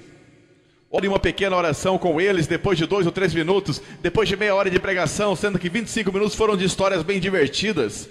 E então lance a rede depois de 5 minutos. Aconselhe-os um pouco e então os declare salvos e passe o resto dos dias discipulando-os e imaginando por que eles não crescem. Quero lhe dizer, eu creio em um discipulado pessoal 1 a 1. Mas, meu querido amigo, a igreja se deu bem por 1000 anos ou mais sem ele. Sem aquilo que conhecemos como discipulado pessoal, com todos os livros e coisas diferentes. Quero que você pense nisso. O discipulado pessoal de 1 a 1 se tornou gigante no final dos anos 70 e até hoje. Qual era o clamor? Estão saindo tantas pessoas pela porta dos fundos quando estão entrando da frente. E a razão disso é que não estamos discipulando as pessoas. Não, isso está acontecendo porque as pessoas não estão sendo convertidas. Porque suas ovelhas, elas ouvem a sua voz e o seguem. Agora nós devemos discipulá-los, mas não é por isso. Saíram de nós, mas não eram de nós. E eles tiveram pouca chance de ser como nós. E ninguém jamais lidou com suas almas. Então nós gastamos uma fortuna discipulando cabras, esperando que se tornem ovelhas. Você não pode ensinar uma cabra a ser ovelha. Uma cabra se torna uma ovelha pela obra sobrenatural do Espírito de Deus Todo-Poderoso. Agora, disciplina eclesiástica. Eu mudei minha família para esta igreja porque ela pratica disciplina eclesiástica. Porque eu preciso estar debaixo de disciplina eclesiástica.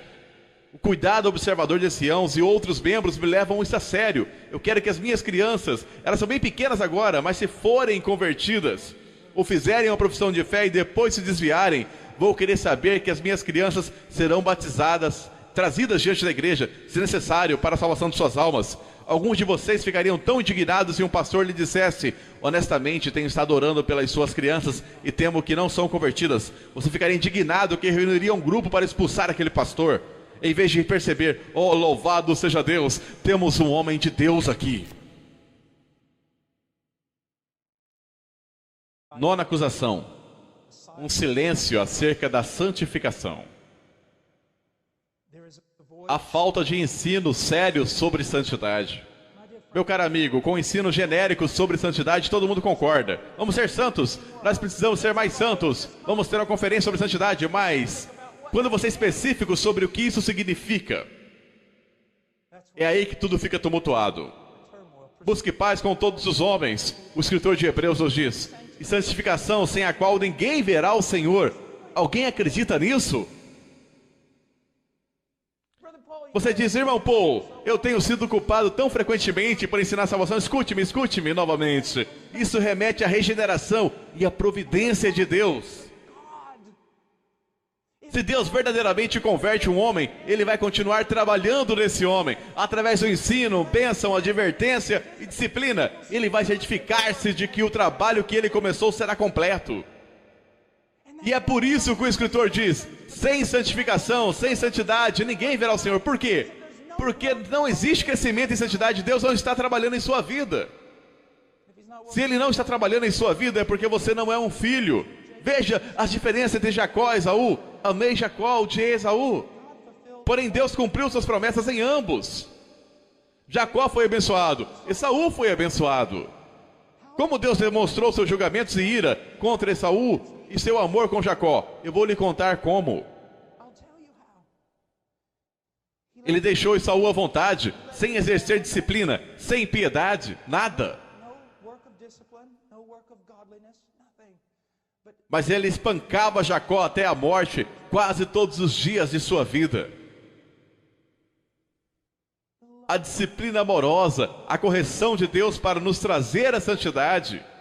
Agora, há tanto ensino sobre isso, mas deixe-me dizer isso. Rogo-vos, pois, irmãos, pela compaixão de Deus, que apresentei os vossos corpos em sacrifício vivo, santo. Romanos 12:1 continua no 2. Seus corpos, por que ele diz corpo? Eu acredito que para evitar toda essa super espiritualidade. Bem, eu dei a Jesus o meu coração e você não pode julgar um livro pela sua capa. Bem, a verdade é que você pode julgar um livro pela capa. Jesus nunca disse que você não poderia julgar um livro pela capa. Ele disse que você não poderia conhecer a árvore pelos seus frutos. E se você pensa que deu-lhe seu coração, então ele vai ter seu corpo. E vou lhe contar o motivo. O coração, meu amigo, não é um músculo de bombeamento de sangue. É o fruto da imaginação de um poeta. Ele refere-se à sua verdadeira essência, ou centro do seu ser. Não me diga que Jesus tem a sua real essência e o centro do seu ser, e isso não afeta o seu corpo. Isso não vai acontecer. E então o que nós fazemos? Nós vamos às Escrituras, o quê? Legalisticamente não, extraindo inferências não, apenas baseando-se nos mandamentos das Escrituras, sobre o quê? Eu não concordo com tudo que os puritanos disseram, mas eu amo os puritanos, e uma das razões por que eu os amo é que acredito que eles honestamente tentaram colocar tudo nas suas vidas abaixo do senhorio de Jesus Cristo. Suas mentes, porque eles terem escrito 800 páginas de livros sobre o que eu devo pensar de acordo com as Escrituras. O que não deve entrar na minha mente de acordo com as Escrituras? O que eu devo fazer com meus olhos? O que deve entrar por esses ouvidos? O que não deve entrar nesses ouvidos? Como a língua deve ser dirigida? Qual deve ser a direção da minha vida? Sim, eu vou te assustar até a morte. Como eu devo me vestir? Agora eu tenho que ser cuidadoso aqui.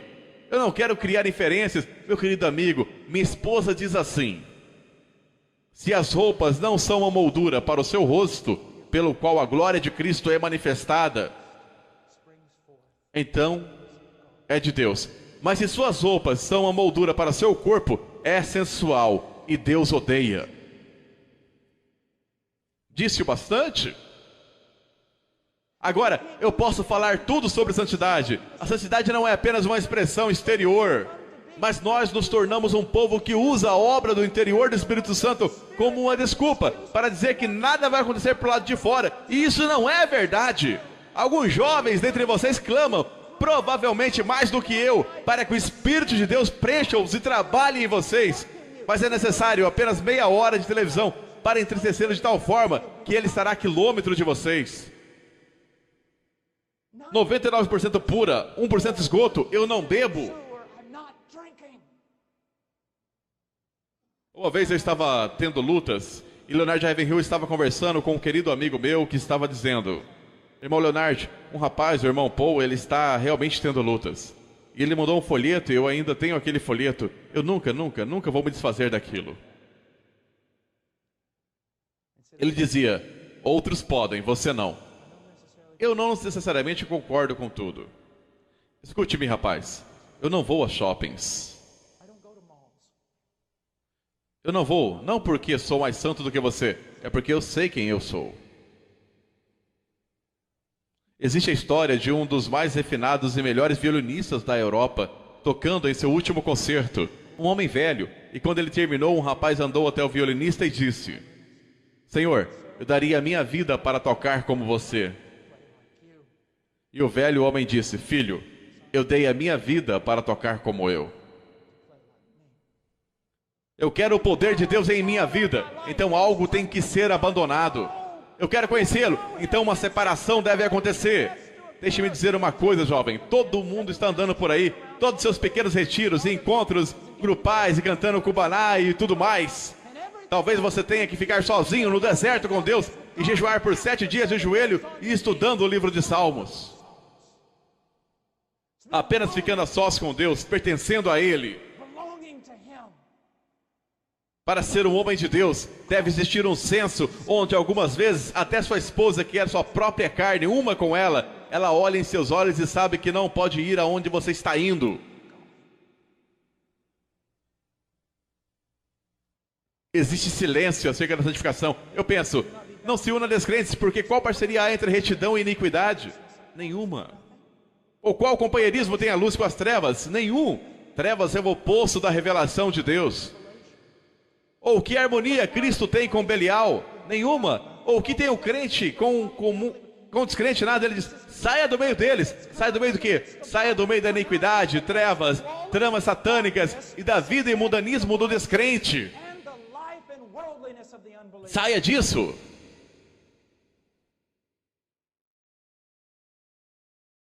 Eu tenho uma 10ª acusação e esta é muito importante para mim. Sendo um homem mais velho, com uma família jovem, eu não havia me casado até os 30 anos de idade. Minha esposa teve algo como um pequeno tumor cerebral nos primeiros anos e não podíamos ter filhos. E então, louvado seja Deus, uma criança nasceu. e depois outra, e depois outra, e depois, quem sabe, risos. A psicologia e a sociologia têm substituído as escrituras no que diz respeito à família. Meus queridos amigos, pastores e líderes, pensem nisto. Nossas igrejas, ou nossos cultos dominicais, melhor dito, são tão cosméticos. Apenas porque parece haver uma adoração bonita em um sermão que foi legal e as pessoas parecem movidas, isto não é evidência. Eu vou lhes dizer o que é evidência. A casa, os casamentos, as famílias. Juízes 17:6. Naqueles dias não havia rei em Israel, cada qual fazia o que achava direito aos seus olhos. Se eu converso com as pessoas, porque eu converso com várias, e encontro um homem de Deus que criou filhos reverentes a Deus, eu vou e me apego a ele. Mas na maioria dos casos, sabe o que eu descubro? As pessoas com quem eu converso na igreja são todos ligados a fábulas profanas de sociologia, isso e aquilo e qualquer outra coisa. Cada qual o que acha mais reto e não conseguem se dar conta disso. Mas sempre que tem a oportunidade de encontrar um homem e uma mulher que adequaram a si mesmo e a sua família de acordo com as escrituras, a diferença é esmagadora. Quando estou em um avião, adoro fazer isso. Homens sentam ao meu lado e depois começam. O que você faz? Ah, eu sou casado. E eles? Ah, o que mais você faz? Ah, eu sou o pai. E o que mais você faz? Bem, se tiver algum tempo livre, eu prego um pouco. O que importa se um homem ganhar o mundo inteiro e perder a sua família? Deixe-me colocar dessa forma. Baseado no que você cria seus filhos e ama sua esposa? Baseado em quê?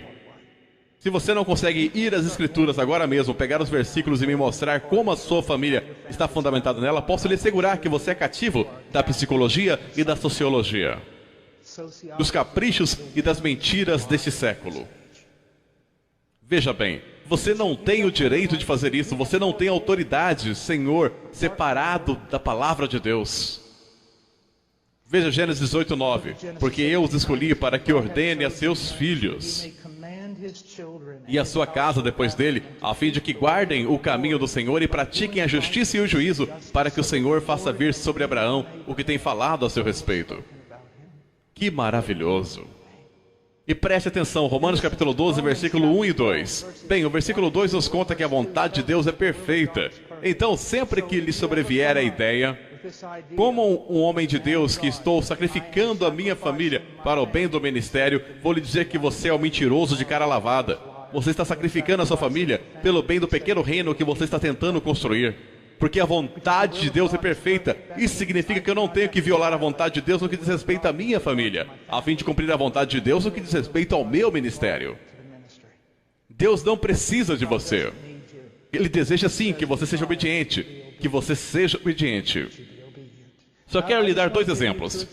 É quando alguém me perguntou uma vez, irmão Paul, você é contra o evangelismo? Eu disse sim e não. Eu não sou contra o evangelismo bíblico, mas sou contra a forma com que você está evangelizando. Você é contra a escola dominical e grupo jovem? Sim e não. Quero lhe explicar uma coisa. Agora, por alguns de vocês, eu não vou ser suficiente. E para alguns, eu só quero usar essas 2 coisas para apontar o que está errado conosco. Escola bíblica dominical. Não importa de qual denominação você faz parte. Se você faz parte de alguma denominação que é de alguma forma organizada, posso lhe assegurar que suas denominações gastam milhões de dólares com material para a escola bíblica. Milhões de dólares com conferências, em ensinar professores a ensinarem na escola bíblica. Em fazer tudo o que está na regra para promover a escola bíblica. Isso é um fato. Deixe-me perguntar alguma coisa. Quanto dinheiro sua denominação gasta e quantas conferências e horas de trabalho são disponibilizadas para ensinar pais a ensinarem seus filhos? Então agora você percebeu, não é mesmo? Deus não tem um plano B, Ele tem um plano A. Se você evita o plano A, o plano B não funciona. Não estou dizendo que as crianças não podem se unir em grupos, serem catequizadas ou ensinadas ou qualquer coisa, mas se isso começar a sugerir a substituição do ministério do pai no lar, exploda em pedaços.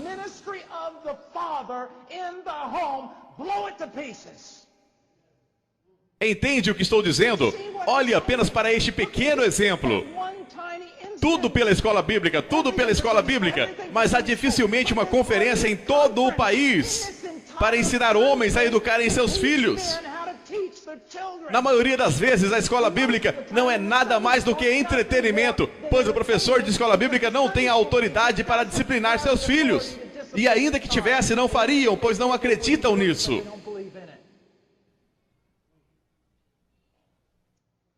Esse é apenas um pequeno exemplo. Vamos olhar para os grupos jovens. Bem, a juventude precisa estar junta, você sabe. Eles precisam estar juntos.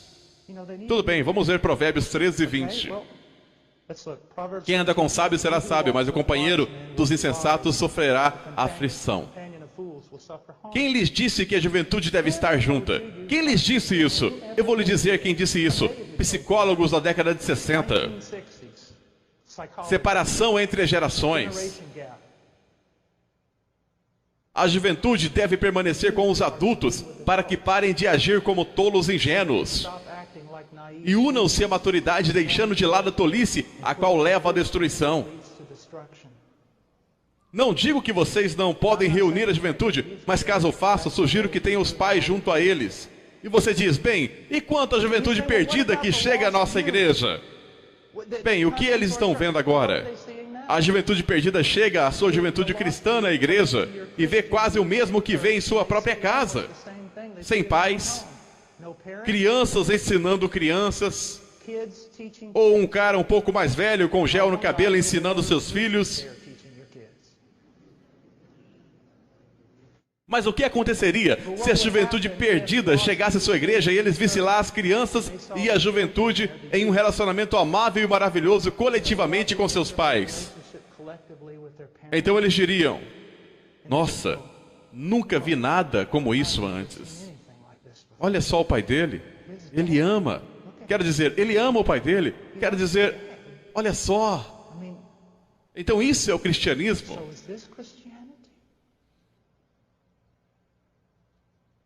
Veja, meu querido amigo, vamos dizer, eu não sou médico, mas um homem vem a mim com um sangramento na testa e diz, irmão Paul, já fui a todos os lugares e ninguém consegue diagnosticar o meu problema. Eu digo, bem, eu não sou médico, mas vou segui-lo por 24 horas. E eu noto que sempre que o relógio soa, soando 1 hora, ele bate em sua própria cabeça com um tijolo uma vez. Soando 2 horas, ele bate com o tijolo em sua própria cabeça 2 vezes. Soando 12 horas, ele bate 12 vezes em sua própria cabeça com o tijolo. Após observá-lo cautelosa e cuidadosamente, fazendo anotações por 24 horas, eu vou até ele e digo, sabe, acho que descobri qual é o seu problema. Não sou médico, mas acho que descobri qual é o seu problema. É patético dessa forma entre nós, igreja. Por que nossos filhos fazem o que fazem? Porque tudo é como um velho, querido santo. Alguém o questionou uma vez por que seu filho adolescente sair de uma moça jovem para um lugar reservado. E disseram, você não confia em seu filho? Ele disse, não, eu confio em meu filho. O que fez pensar isso? Eu não confio em seu pai. Eu não deixaria o pai dele sozinho com uma mulher que não fosse sua esposa. E tenho muito mais a perder que o menino. Tenho muito mais controle sobre minha própria vontade do que um adolescente com hormônios raivosos. O que o fez pensar que eu o deixaria? Nós violamos princípios bíblicos após princípios bíblicos, após princípios bíblicos. E depois imaginamos por que está tudo uma bagunça. Apenas uma passada bem rápida comigo. Vocês sabem que quando eu digo bem rápido, estou falando em alegoria ou algo assim. Ai, ai. Vá até 1 Timóteo.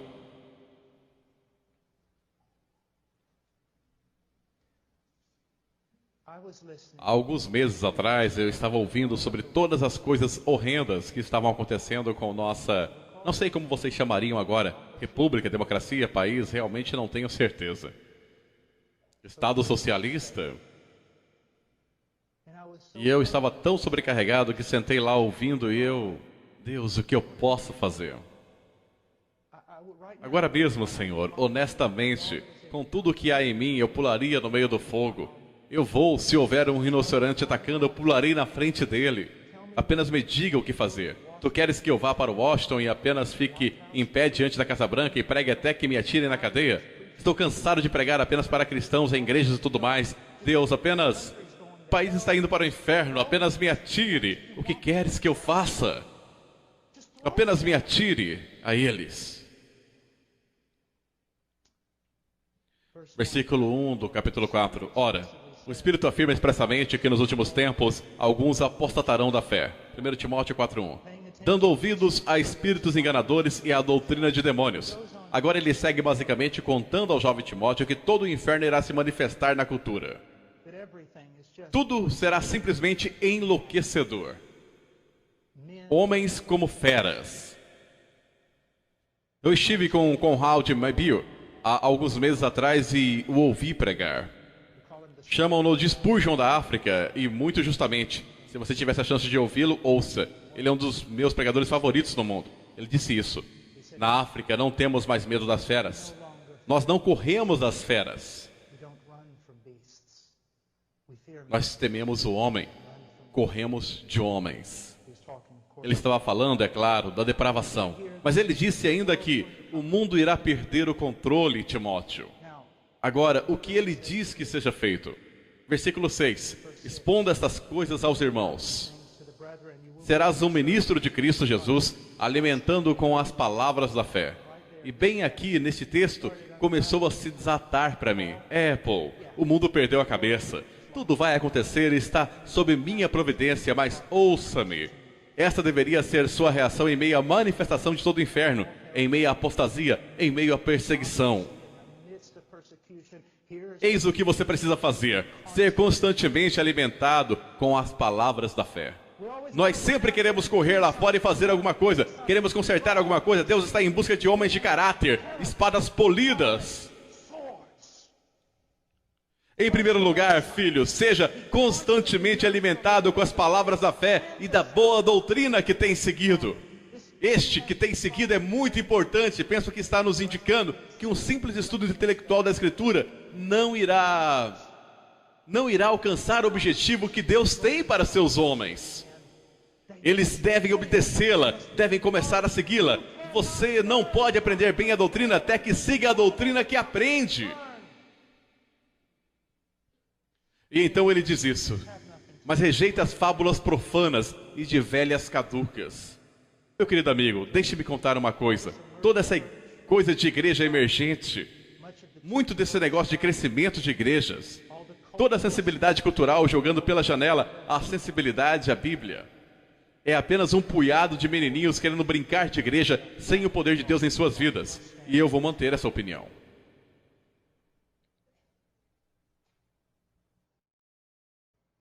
É um pouco menos que Davi tentando se ajustar à armadura de Saul. Pouco me importa. Quanto mais você confia no braço da carne, menos você verá o poder de Deus. Ele diz: exercita-te pessoalmente na piedade. 1 Timóteo 4:7. Homem de verdade, você quer avivamento? Eu também. Entretanto, nós precisamos de um exército.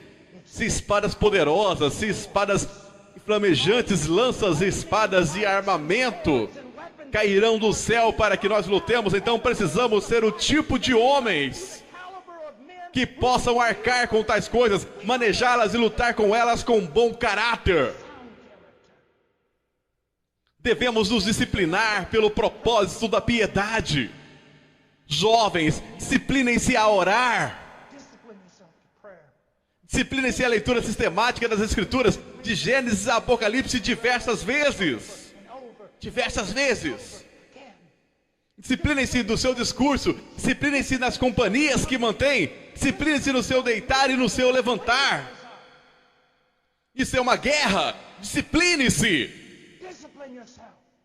Jovens, posso lhe dizer uma coisa: A menos que você seja uma exceção, nascido na geração que você nasceu. Se você tem menos de 30 anos de idade, aliás, até mesmo menos de 40, você provavelmente carece de disciplina, porque você nunca foi obrigado a trabalhar, você nunca teve que trabalhar por sua comida, e seus pais nunca o fizeram trabalhar tanto até seus ossos chorarem.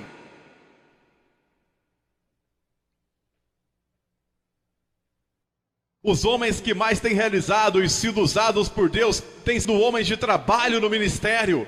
Isso é duro e vai lhe custar tudo. Tudo, tudo. E assim que você for um homem velho, estará quebrado, mas forte nas coisas de Deus. Exercita-te pessoalmente na piedade, pois o exercício físico para pouco é proveitoso, mas a piedade para tudo é proveitosa, porque tem a promessa da vida que agora é e da que há de vir. Ah, meus queridos amigos, quem se importa com a vida melhor agora? Eternidade! O dia em que você se põe de pé naquele salão de granito diante do Senhor da glória, e reis e os maiores homens da terra são divididos, partidos e selecionados, alguns lançados no inferno eterno e alguns convidados à glória eterna. Viva para a eternidade! Esses atletas olímpicos, quão majestosos são, mas somente por um momento. Eles começam a treinar quando têm 4 ou 5 anos, mas eles trazem nada se não treinar até que tenham 22 anos. Correm por uma corrida de 9 segundos, por uma medalha que eles penduram, e é isso. Você não pode dar o mesmo pelas coisas eternas. Alguns dos maiores homens de Deus são homens muito limitados em seus corpos. Foram tão limitados em suas capacidades que tiveram que focar em apenas uma coisa: o ministério. O exercício físico para pouco é proveitoso. Fiel é esta palavra e digna de inteira aceitação. Ora, é para que se fique labutamos e nos esforçamos sobremodo. Portanto, temos posto a nossa esperança no Deus vivo. Isso não é um martírio ao qual inutilmente damos nossas vidas por nada, apenas para sejamos pulverizados sem esperança. Não! Servimos a Deus e Deus nos honrará. Nós colocamos nossa esperança nisso e isso nos dá força. Força! Ah, essa vida é um vapor, eu tenho 47 anos, mas ontem eu tinha 21. Para onde foi tudo isso? É um vapor, e enquanto você tem força, pregue. Eu louvo a Deus, pois por sua providência, enquanto eu era jovem, passei a minha vida nas montanhas dos Andes e nas selvas do Peru, fazendo o que eu tenho mais força para fazer. Enquanto você é um jovem, enquanto há força em você, trabalhe com toda a sua energia. Pegue aqueles estúpidos jogos de videogame que você tem e esmague-os com seus pés. Jogue a TV pela janela. Você foi feito para coisas maiores do que essas. Se você é um filho do rei, nada nessa terra pode satisfazê-lo. Nada. Ordena e ensina estas coisas. Agora há muito aqui, mas olhe no versículo 15. Medita essas coisas, ocupa-te delas, para que o teu aproveitamento seja manifesto a todos. 1 Timóteo 4,15. Vamos dizer que uma mesa de madeira, meu filho derrama um copo da água. E pela lógica da natureza, as leis que Deus colocou nela, a água acumula um pouco na mesa, o suficiente para que você possa ver uma poça. Você passa por ali e diz: a água derramada na mesa é evidente para todos. Mas então passa por ali, pega uma toalha, passo sobre a poça de água derramada e a suspendo. E você diz: não vejo mais água nenhuma. Onde está? Foi absolvida pela toalha.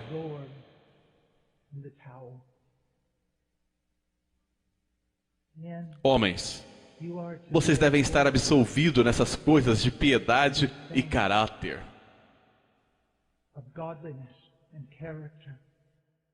Homens, eu rogo a vocês, escutem-me, isso é muito importante. Vocês não são garotos de recado. Não é para vocês desperdiçarem seus dias limpando os narizes de crentes carnais. Dediquem-se aos seus estudos, bebam profundamente.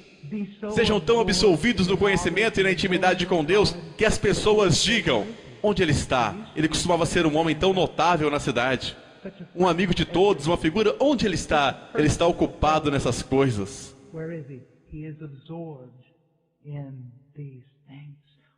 Nós somos homens de Deus. Somos ministros do Altíssimo. Deveria haver uma alteridade sobre nós. Deveríamos ter um olhar de contemplação em direção a um ganho distante. A maior coisa que podemos fazer pelo nosso povo é sermos homens de Deus, ocupados nas coisas de Deus, para que quando abrirmos nossas bocas, a palavra de Deus saia. Na igreja que frequento, Jeffrey Noblet é o pastor principal. Ele sempre se dedicou aos estudos, mas quando eu cheguei lá, conversei com ele, conversei com outros líderes. E sempre que alguém me perguntava alguma coisa, eu dizia: por favor, faça isso. Tomem o quanto puder do fardo do irmão Noblet e deixem que ele viva para o estudo com Deus.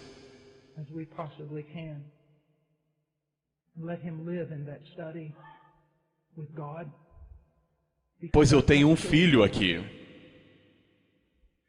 E o maior presente que aquele homem poderia me dar é estudar para se apresentar aprovado e vir ao púlpito no poder do Espírito Santo e proclamar: assim diz o Senhor, corrigindo e repreendendo, anunciando grandes promessas e advertências.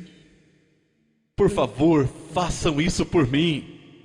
Pastor, por favor, faça isso pelo seu povo, porque ele diz: tem cuidado de ti mesmo e da doutrina. Continua nesses deveres, porque fazendo assim salvarás tanto a ti mesmo como aos teus ouvintes. Vamos acabar logo com isso. Esse versículo significa quase nada na comunidade evangélica hoje. Quantos pastores e pregadores você pensa que tomam isso seriamente? Eu preciso ter cuidado de mim mesmo para garantir a salvação para mim e para aqueles que me ouvem. Eu tenho uma pergunta, pastor. Quando foi a última vez que você examinou sua própria fé, a sua própria vida, para ver se você realmente está na fé? Para ver se você realmente o conhece. Veja, meu amigo. Eu tenho grande certeza quando estudo minha própria conversão. Quando a discuto com outros homens, quando olho para os 25 anos da minha peregrinação com Cristo, tenho grande certeza de o ter conhecido. Mas mesmo agora, se eu me desviasse da fé e fosse embora e continuasse naquela direção para a heresia e o mundanismo, essa poderia ser a maior das provas de que eu nunca o conheci, de que a coisa toda foi um trabalho da carne. Eu sei que eu estou dizendo, está sendo marcante para você. Você pensa: meu Deus, eu nunca ouvi tal coisa. Esse é o antigo caminho. Leia o Peregrino. Tem cuidado de ti mesmo e da doutrina. Persevera nessas coisas, porque fazendo isso, te salvarás tanto a ti mesmo como aos que te ouvem. Que Deus abençoe a sua igreja. Glória seja dada a Deus, Senhor. Obrigado pela oportunidade de fazer esse trabalho, Senhor.